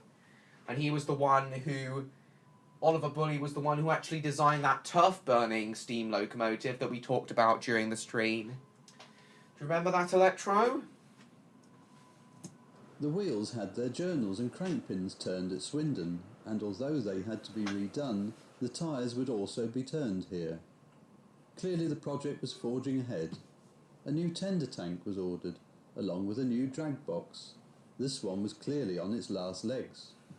Also by now, new connecting rod forgings had been made in China to replace those missing when Tangmere was bought. Oh yeah, and Electro, and I'll just wait for you to finish answering my previous question, but can you believe that Tangmere's new connecting rods had to be made all the way over in China?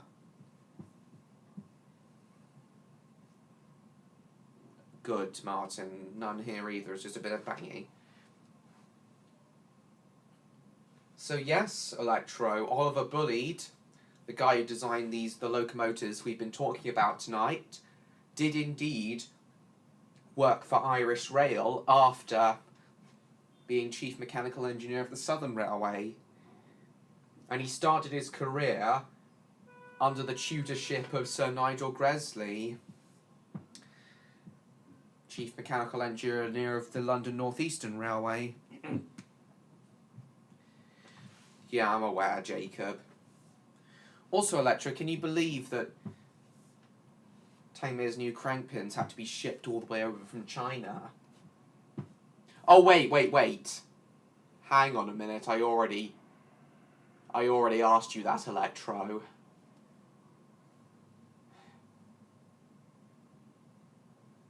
Sorry, I'm getting a bit,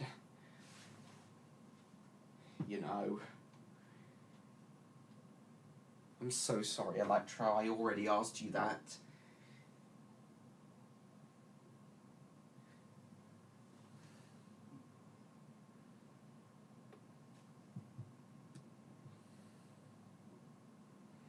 That would have been interesting, Jacob. Sorry, what I meant to ask you, Electro, was, do you think it's sad that so many countries now have to rely on imports from abroad for their metal products, metal and mechanical products? Yeah, sorry about that, Electro. It soon became clear that the whole project was turning into one of the biggest, if not the biggest, overhauls in preservation history, and that meant another move, this time to the workshops of Riley Engineering at Barry in Lancashire. The works at Barry was used to major overhauls of large Pacific locomotives, but this would be their first Bulleid Pacific. As we shall see later, the engine proved to be very popular, and they didn't want to let it go down south again. Tangmere was starting to look more like its final guise, even though this casing and the boiler would be lifted off again to prepare for hydraulic and steam testing. Nevertheless, an enormous amount of work took place at Barry. Still there, Electro? Yards and yards of pipework associated with a Bulleid had to be made and fitted. New pipework Most had of to it be was made hidden, and of fitted. course, beneath the casing of this unrebuilt version of Bulleid's masterpiece. An enormous amount of work took place at Barry. Yards and yards of pipework associated with a Bulleid had to be made and fitted. Most of it was hidden, of course, beneath the casing of this unrebuilt version of Bulleid's masterpiece. Added this time was the pipework necessary to cater for the air braking of Tangmere, a factor that would cause nightmares for the operators and owners of it during her first mainline runs in 2003. The new train protection warning system was also fitted to Tangmere, to make it one of the most advanced preserved steam locomotives in the country. In 2001, the 6'2" driving wheels are seen following ultrasonic testing. This was as a result of cracking found in West Country Bulliard Pacific, Bodmin, that summer, and all bulliards had to be checked in line with safety regulations. Here is the crank axle ready for fitment of the unique chain-driven valve gear, which will be encased Well, in there's the bulliard chain-driven valve gear.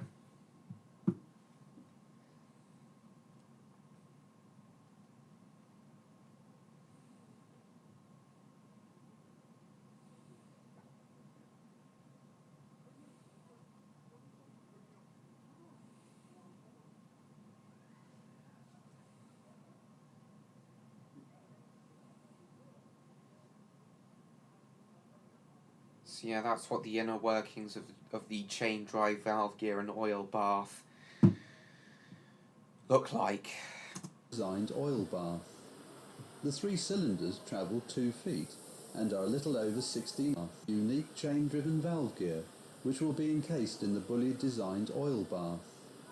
The 3 cylinders travel 2 feet and are a little over 16 inches in diameter. They would produce the power to move this 128-ton locomotive and its train. OVS Bulliard was employed by the Southern Railway after leaving his post of deputy to Sir Nigel Gresley on the London Euston. He brought with him many new ideas, and one of his best was the boiler fitted to his Pacifics. Tangmere had 3 boilers during its life. This one was fitted in May 1958.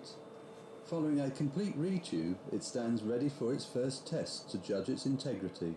The hydraulic test was successfully completed, which meant that the steam test could now follow.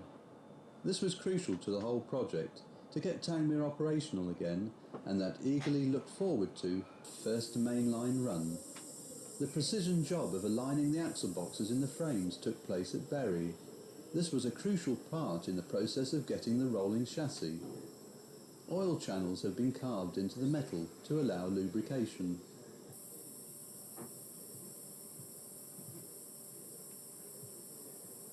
One of Bulliard's main innovations was the welding of platework on the boiler rather than the traditional riveted process used since steam began. The 32 large flue tubes and the 112 smaller smoke tubes are just visible beneath the superheater header. Raptor seems to have disappeared again. He might have gotten annoyed about me asking him the same question twice. We'll have to see.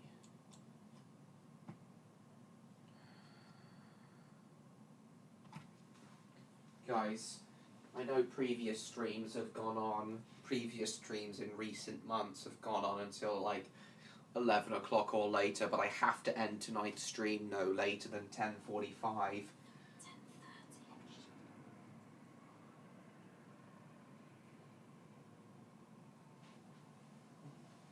Usually, 15 minutes of overrun time, just in case.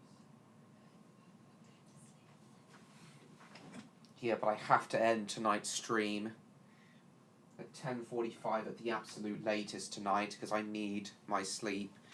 Because as I said, I gotta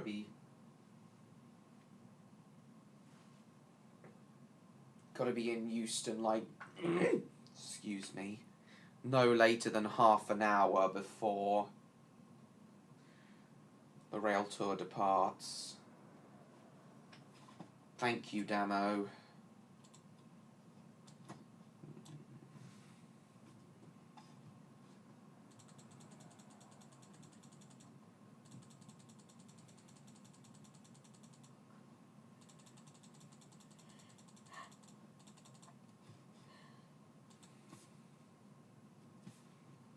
Cassie hasn't been here at all tonight, actually, Martin. She hasn't been here at all.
As I said, my throat's just a little bit rusty.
Oh.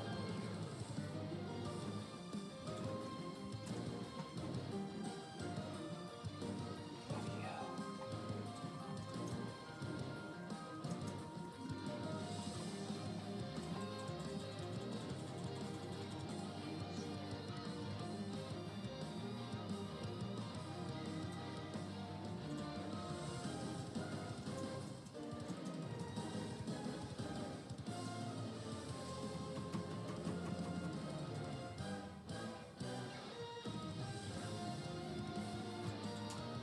Also, guys, as I'm not watching a film this weekend, as I'm not watching a film with my parents this weekend, I'm gonna do another live stream on a Sunday evening.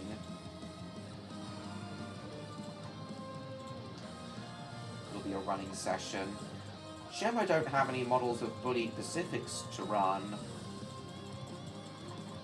It'll be perfect to run in tomorrow's stream. But sorry, no, not tomorrow. I won't be streaming tomorrow. Sunday's stream is what I meant. I'll run my other... St. Paul's Cathedral to see 40 Towers with your mum? Nice. I'm in a Travelodge at the moment, not Premier Inn. Premier Inn's Wi-Fi would probably be a lot better for streaming. Probably be a lot faster. Travelodge is just such slow Wi-Fi. But it was either this or no stream at all tonight, and I didn't want that.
Made it to Opulence.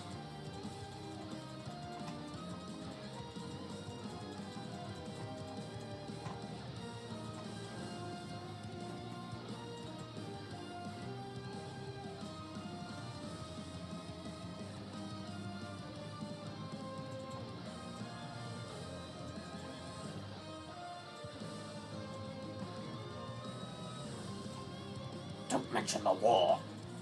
I mentioned it once, but I think I got away with it all right.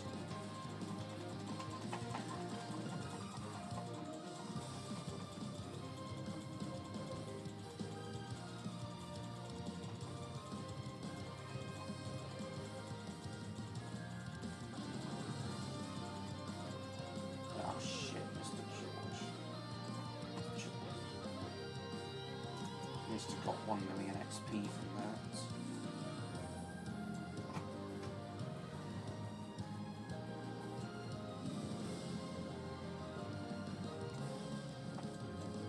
Probably just sacrifice a popular class.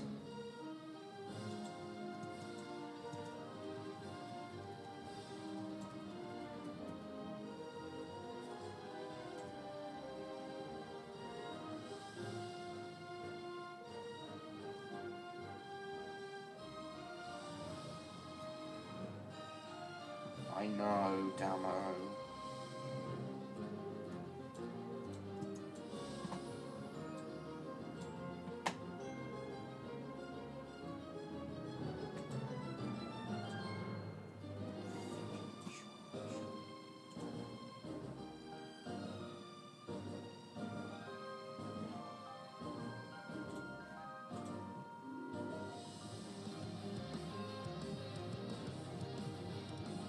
Well, yeah, I've heard of that.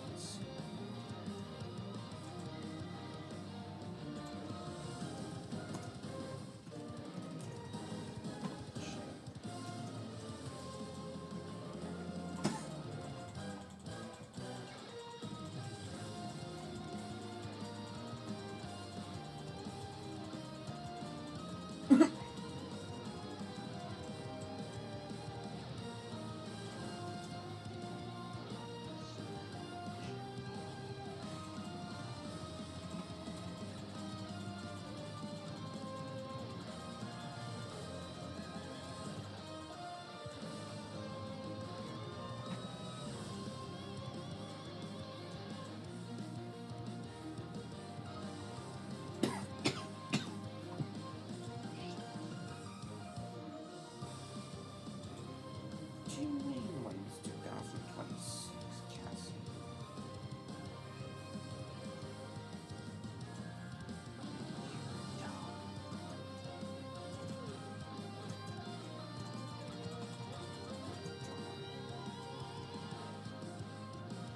Typing everything in one message, are you taking the piss?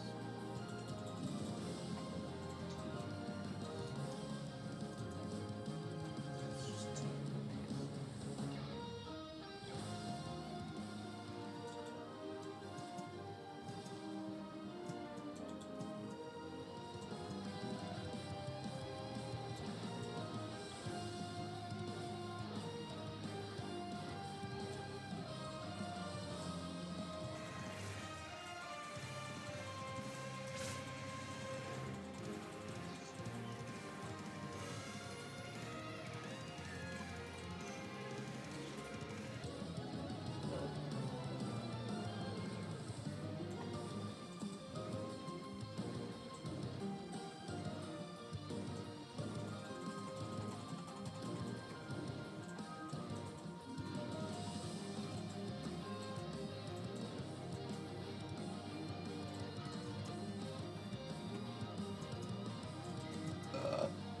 Excuse me. Excuse me.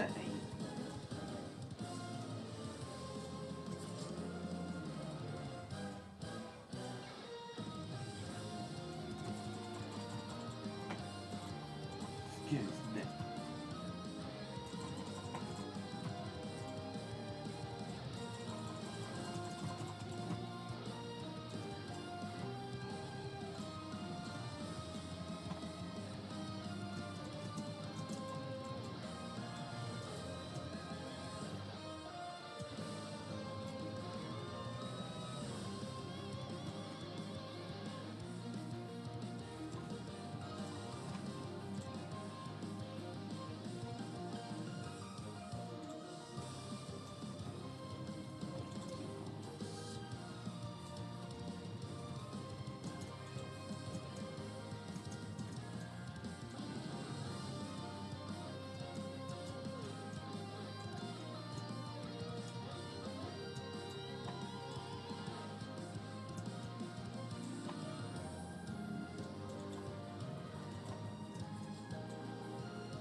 Chat's gone dead. Is everyone still there?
Yes, it is dead, Samson. Unfortunately.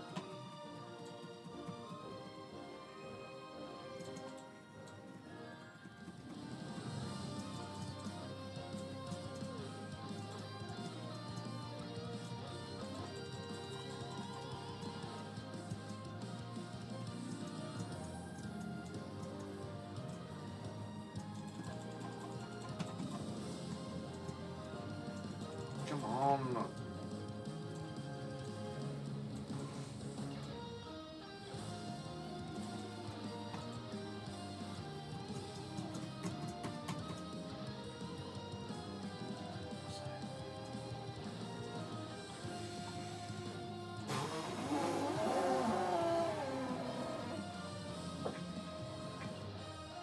Where's the chat dead? Where is everyone gone?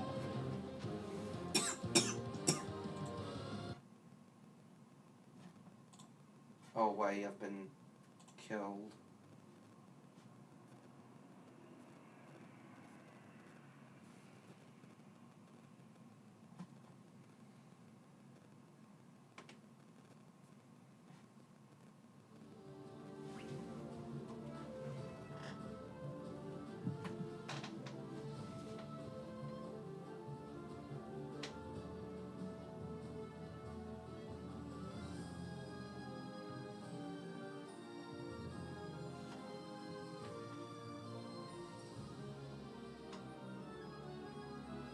Yes, well, well, at least John Murray's still there. I wonder where everyone else has gone, though. It's not like everyone else just suddenly goes silent.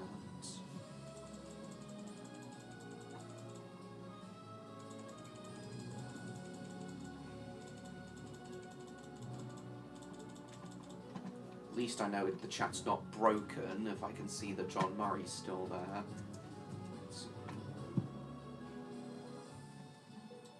No, probably not her. It's probably just a coincidence.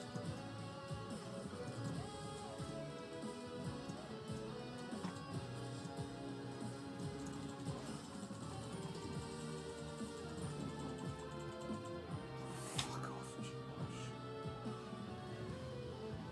Can't be asked with this. I'm just sacrificing now.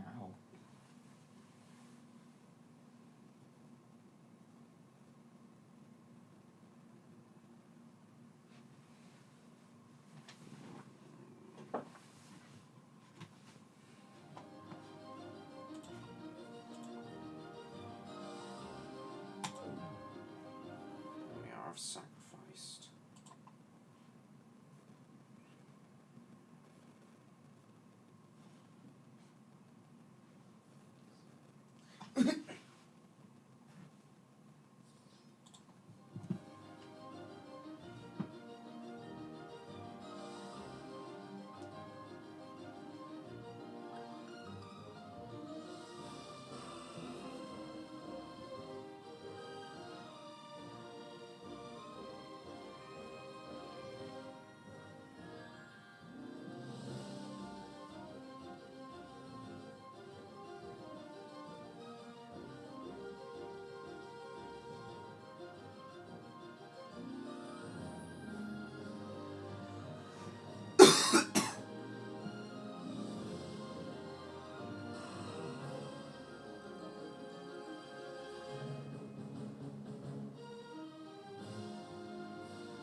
Let's make sure nothing's been changed with the attainment of this thing.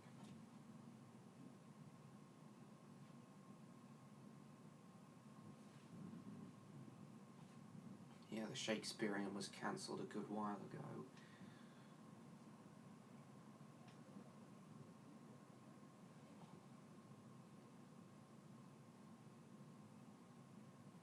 Duke of Gloucester's been left at Carnforth Junction. Suffering from a stuck valve, Duke of Gloucester has recently returned to service.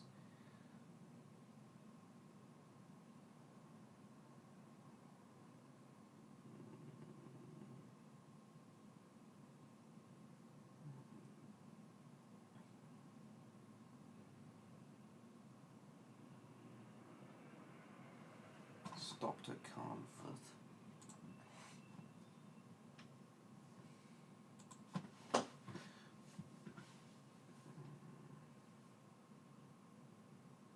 So it took the train between Crewe and Carnforth.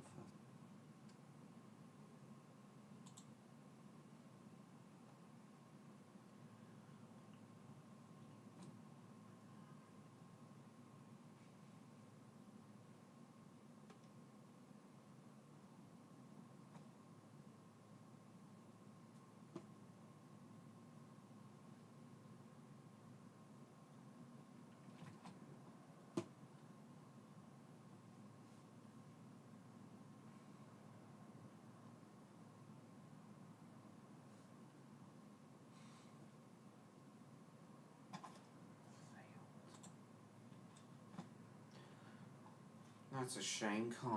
The Carnforth Clan Line private charter failed.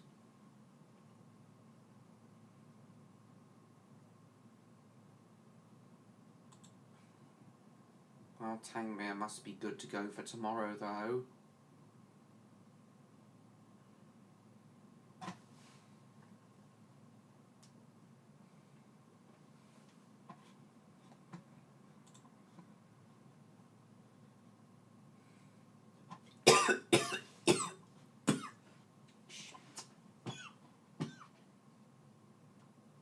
Hasn't shown as updated.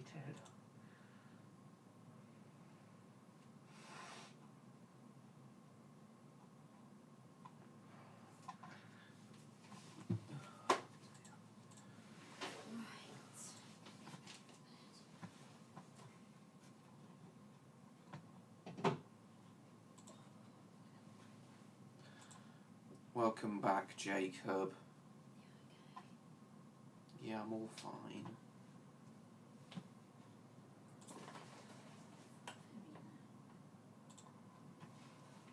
Oh, that event's just been deleted. Interesting collection of trains, yes it is.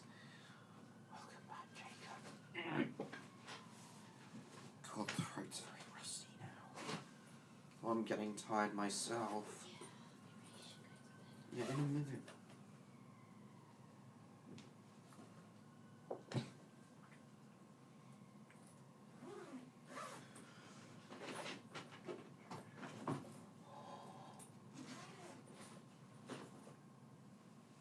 Bloody hell.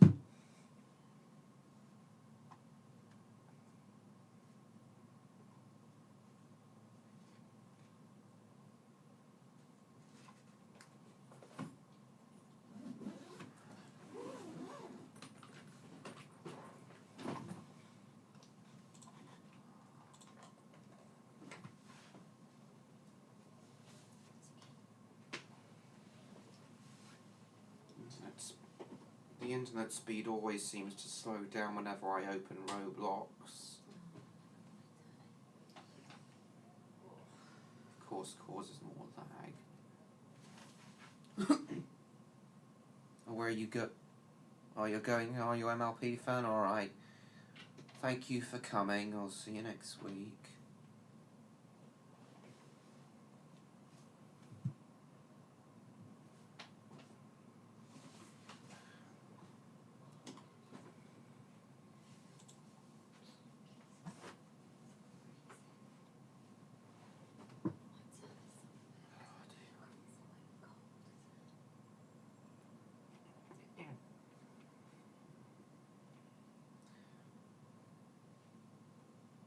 Is there any way to turn the aircon off?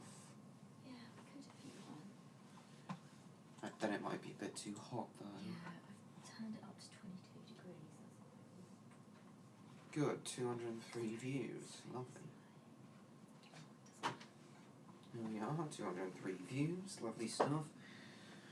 Well, despite the lag, Jacob, things are still going well. I don't think we'll play any more Roblox tonight, though. I had hoped to play a bit of British Railway tonight, driving a Class 86. But the game just wouldn't open at all. So...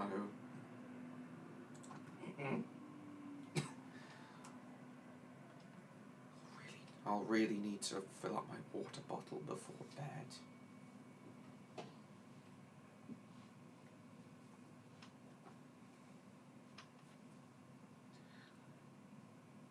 Just let Electro and Neon know you're back, Jacob.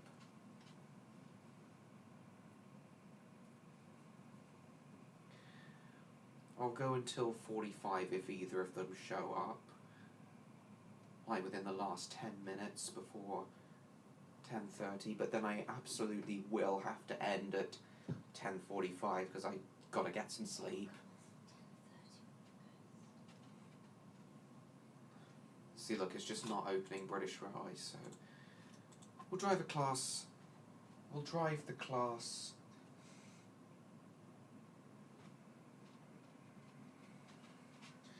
68 on it on British Railway next week.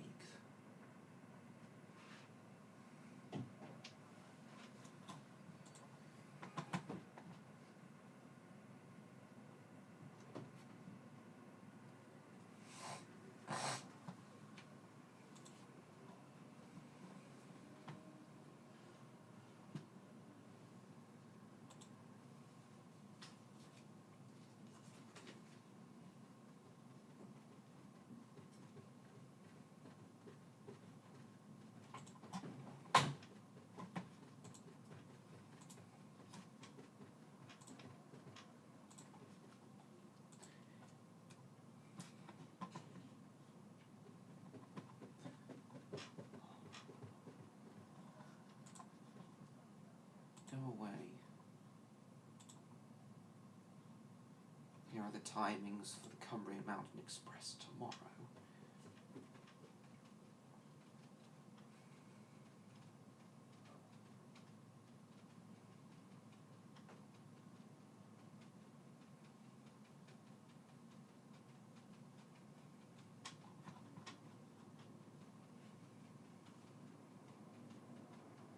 Starts for electric locomotive chain 145 tons. Changes on route. So we're going to be topping out at 100 miles an hour with the Class 86 Les Ross at first between London and Carnforth. Then we'll probably only be doing 60 miles an hour. Well, I think it might seem that way, much on Murray, I don't know. And 60 miles an hour once Tangmere takes over. Maybe even a bit faster. Due into Carlisle at 12:34.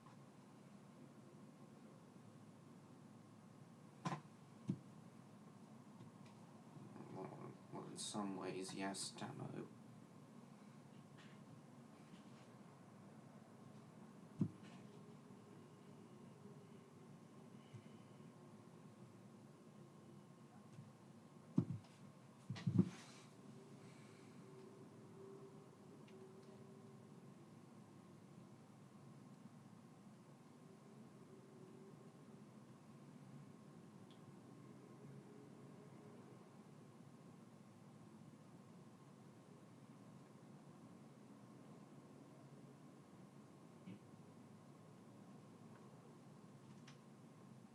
Also, Jacob, I'm a little bit worried I may have annoyed Electra a bit because I accidentally asked him the same question twice.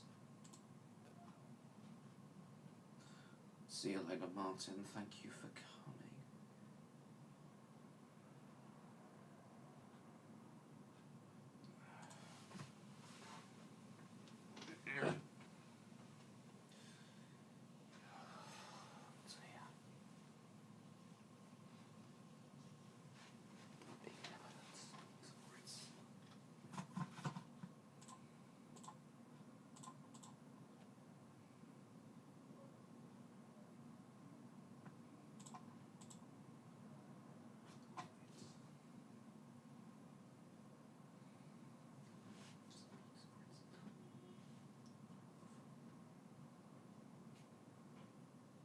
It suddenly shows excellent collection even though it's laggy still.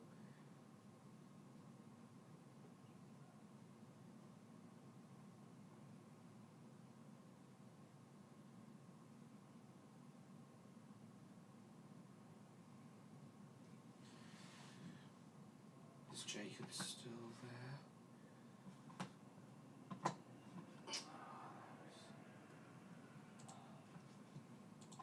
See what's happening on Blue Sky.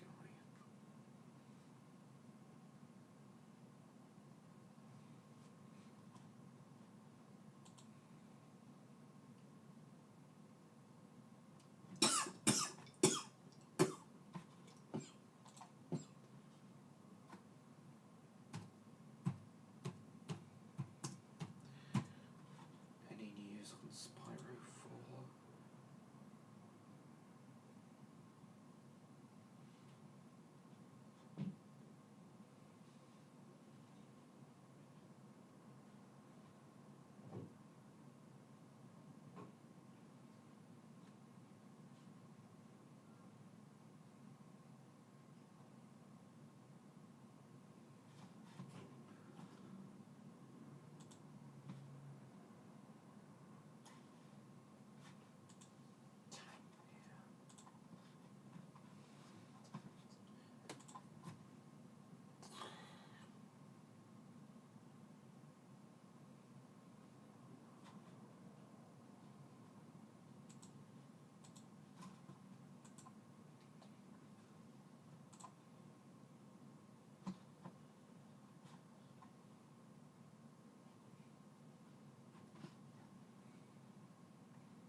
Okay, bye, Rob. Thank you for coming.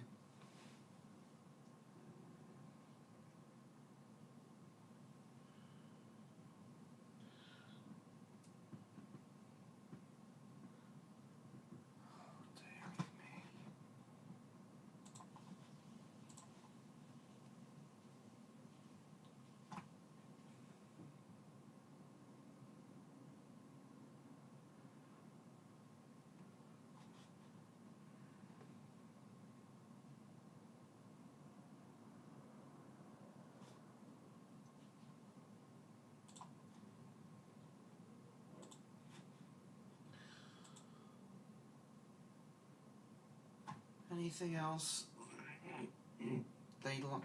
Does anyone have anything else they'd like to say?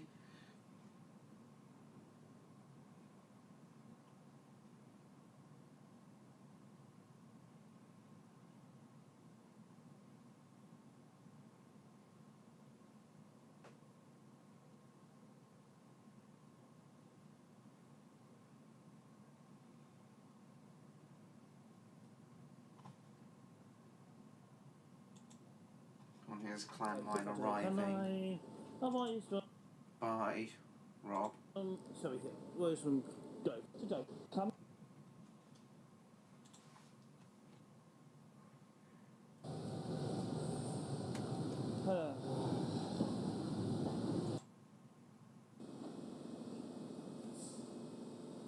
There's Clan Line pulling in.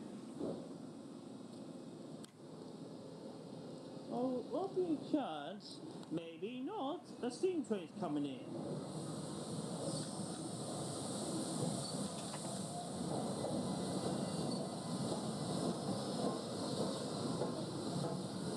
Hi guys.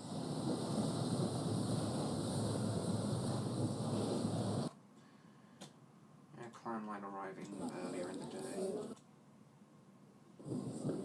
Oh yeah, you want your episode, Terry? Clan Line departing earlier today as well. But yeah, but it's great to see the Merchant Navy. I'm trying to avoid.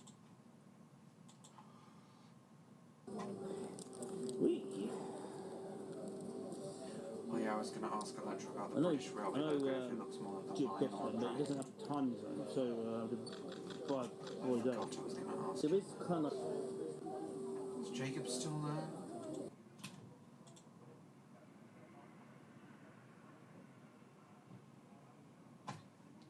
Hold on, guys, I really need...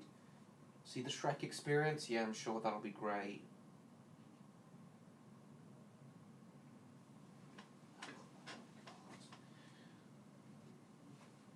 Hang on, I just need a Strepsil for my throat, guys.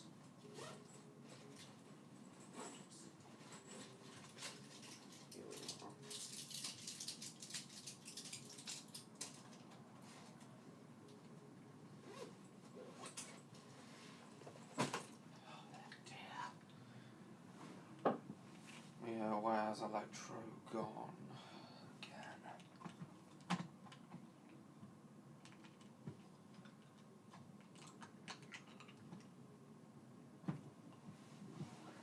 So guys, bloody hell. Tomorrow, if you want to keep track of my rail tour and its progress, just keep an eye on this page on real-time trains. In fact, I'll let everyone know on Discord now.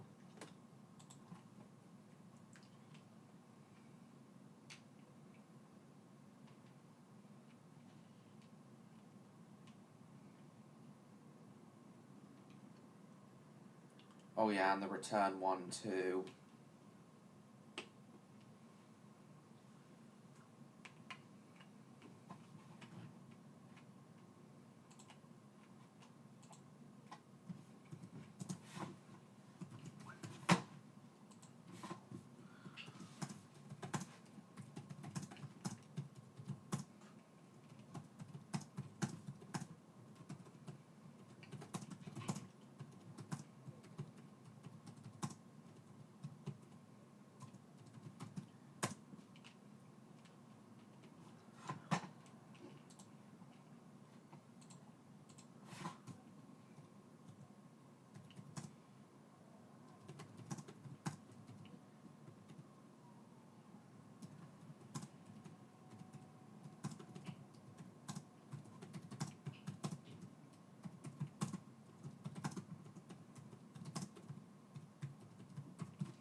on tonight.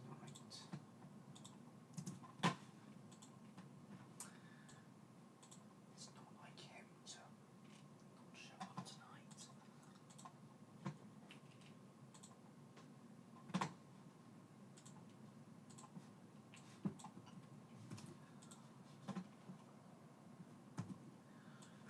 There we are, guys. You want to keep track of my Railtour's progress?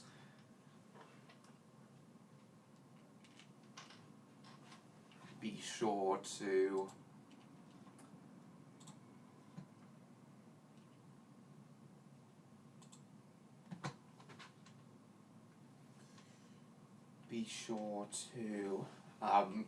check both those pages tomorrow throughout the day.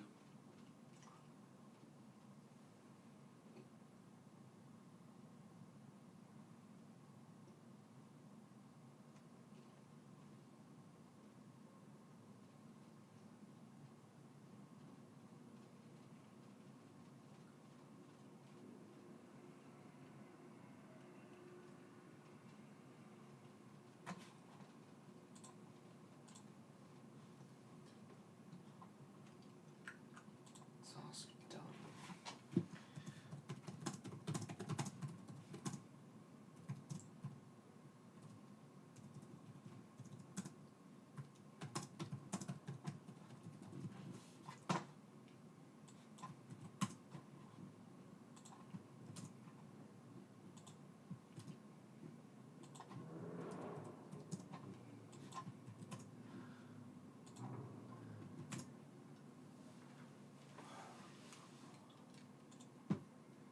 Sharing a few other servers as well.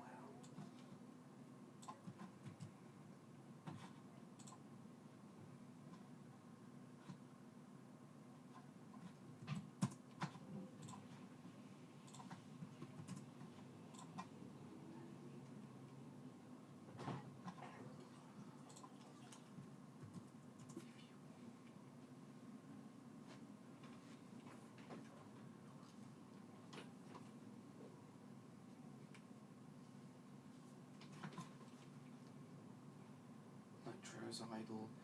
He might be back in a moment.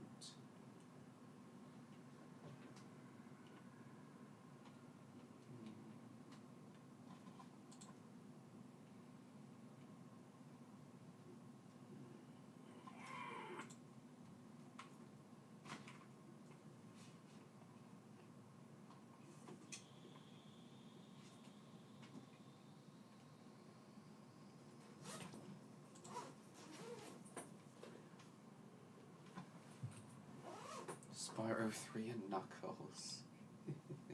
Sonic and Knuckles more like.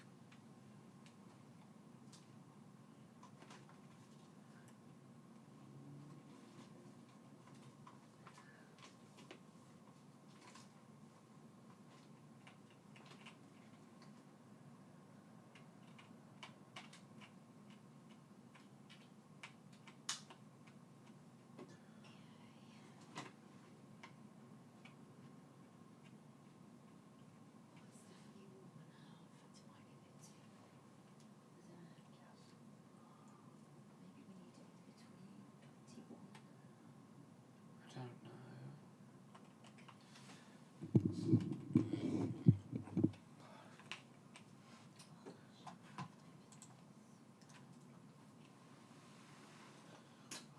Bloody hell. Just a bit tired.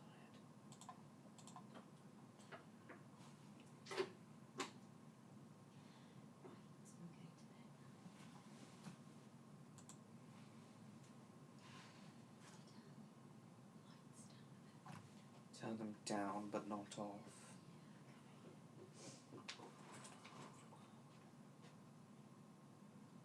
I'll probably have a coffee from the coffee machine tomorrow morning before we go out.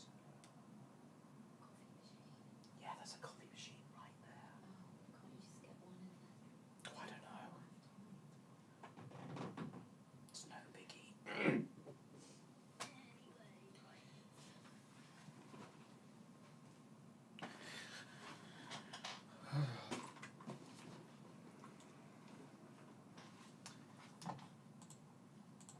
yeah, I was going to post these on Blue Sky as well. Oh, and on my YouTube community page.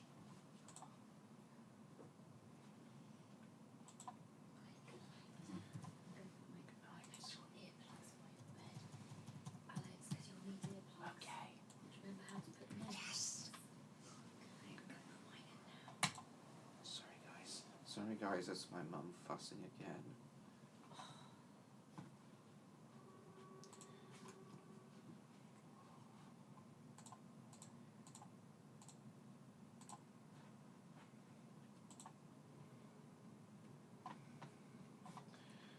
And I'll post this as well.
So does everyone have any last minute things they'd like to say before I end tonight's stream?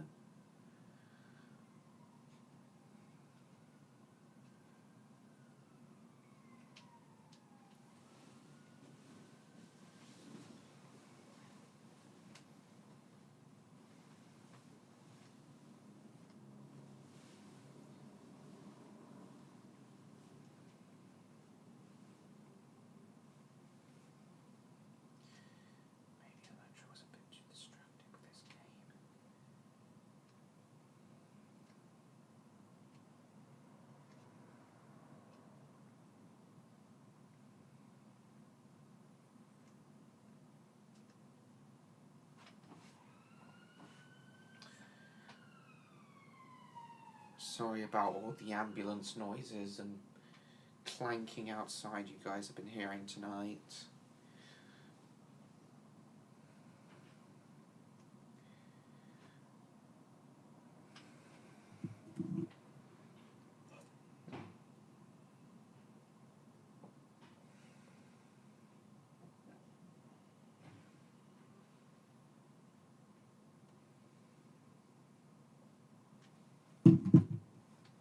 I know, Samson.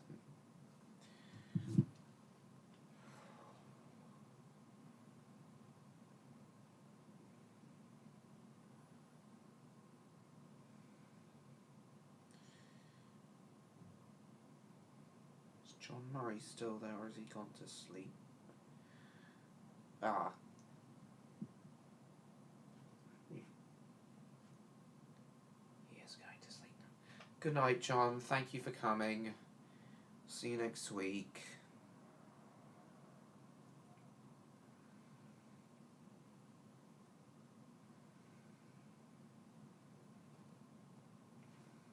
Wait, no, see you for the stream on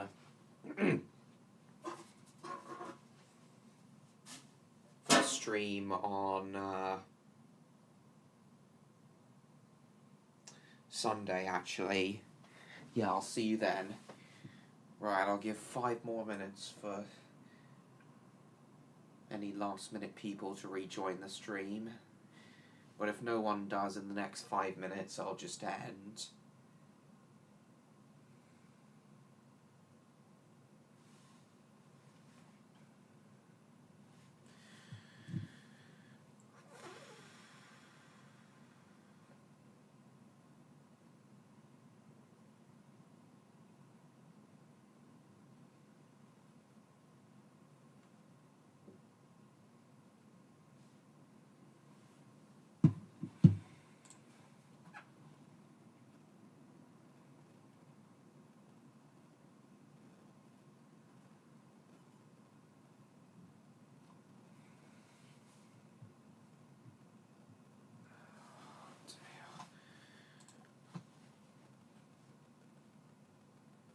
Probably the lag that may have discouraged a few people from joining.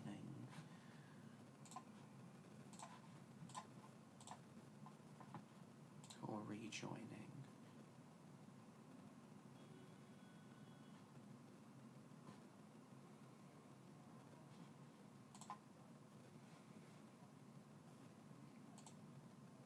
Still no sudden changes. Looks like Tangmere will indeed be the one pulling our train on the Steam sections tomorrow. Shit. Mounted on the front tube plate. Paramount in an attempt to get Tangmere operational again in a comparison Princess Elizabeth than that in the new ashpan had to be joined up to the foundation ring of the firebox. A tense moment for all concerned. I'd get that front touch here and get a cotter in it. Hoist down slowly.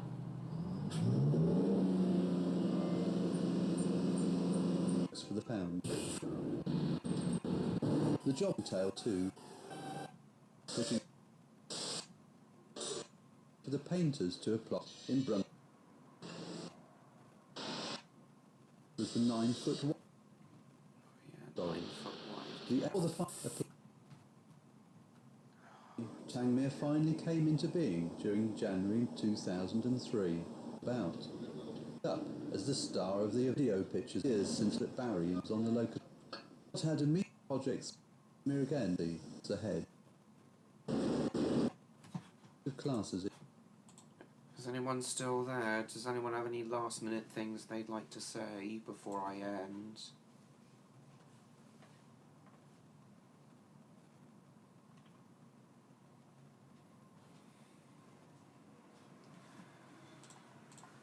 In Britain, with 11 Merchant Navy class Pacifics and 20 West Country and Battle of Britain class wait the below the tender has thousands had West Sussex, Wing Commander W.G. Clouston, and away and put in some important.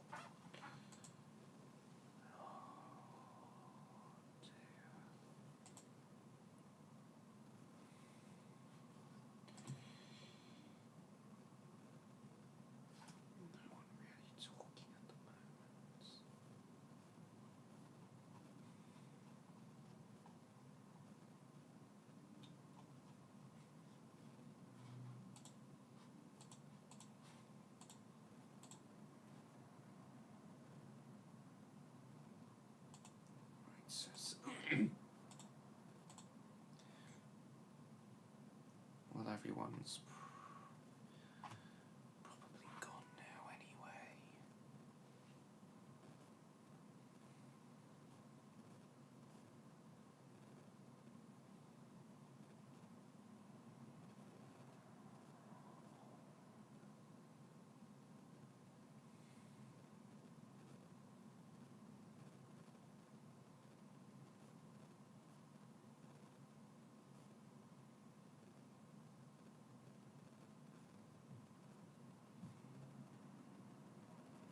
Oh, Mitch is still here. Well, we're ending now, Mitch. Well, this has been a fun stream tonight, guys, despite the lagging and the problems we've had. But as I said, I really got to get to sleep now. Because I want to be nice and rested for my early start tomorrow. travelling out of Euston on the Cumbrian Mountain Express behind the Class 86 Les Ross. And as I said, guys, if you want to keep up with my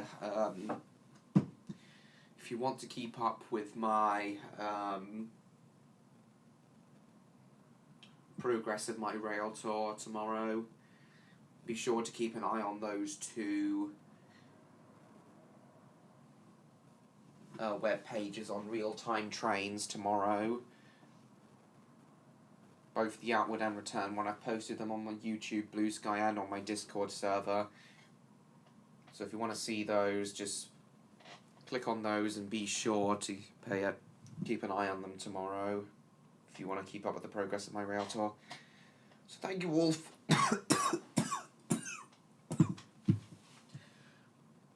Jesus, my throat's so dry. So thank you all for coming tonight. I hope you all enjoyed yourselves tonight, because I did, despite the lagginess of this stream and my sore throat. How quiet some of you have been tonight. Please like, comment, share this stream with your friends. Don't forget to subscribe to me, Train Lover 16, if you haven't already. Stay tuned for my upcoming content. Actually, Mitch, I'm doing another stream on Sunday, running session 1. Hope you're looking forward to that. So thank you all so much for watching. Hope you all enjoyed tonight, guys. Also, go and follow me on Instagram and Blue Sky. Join my Discord server. Go and check out my eBay profile. Go and buy my novel, The Spy and the Superdog, if you haven't already. And I will see you all in my next video. Goodbye, everyone. Bye-bye, everyone.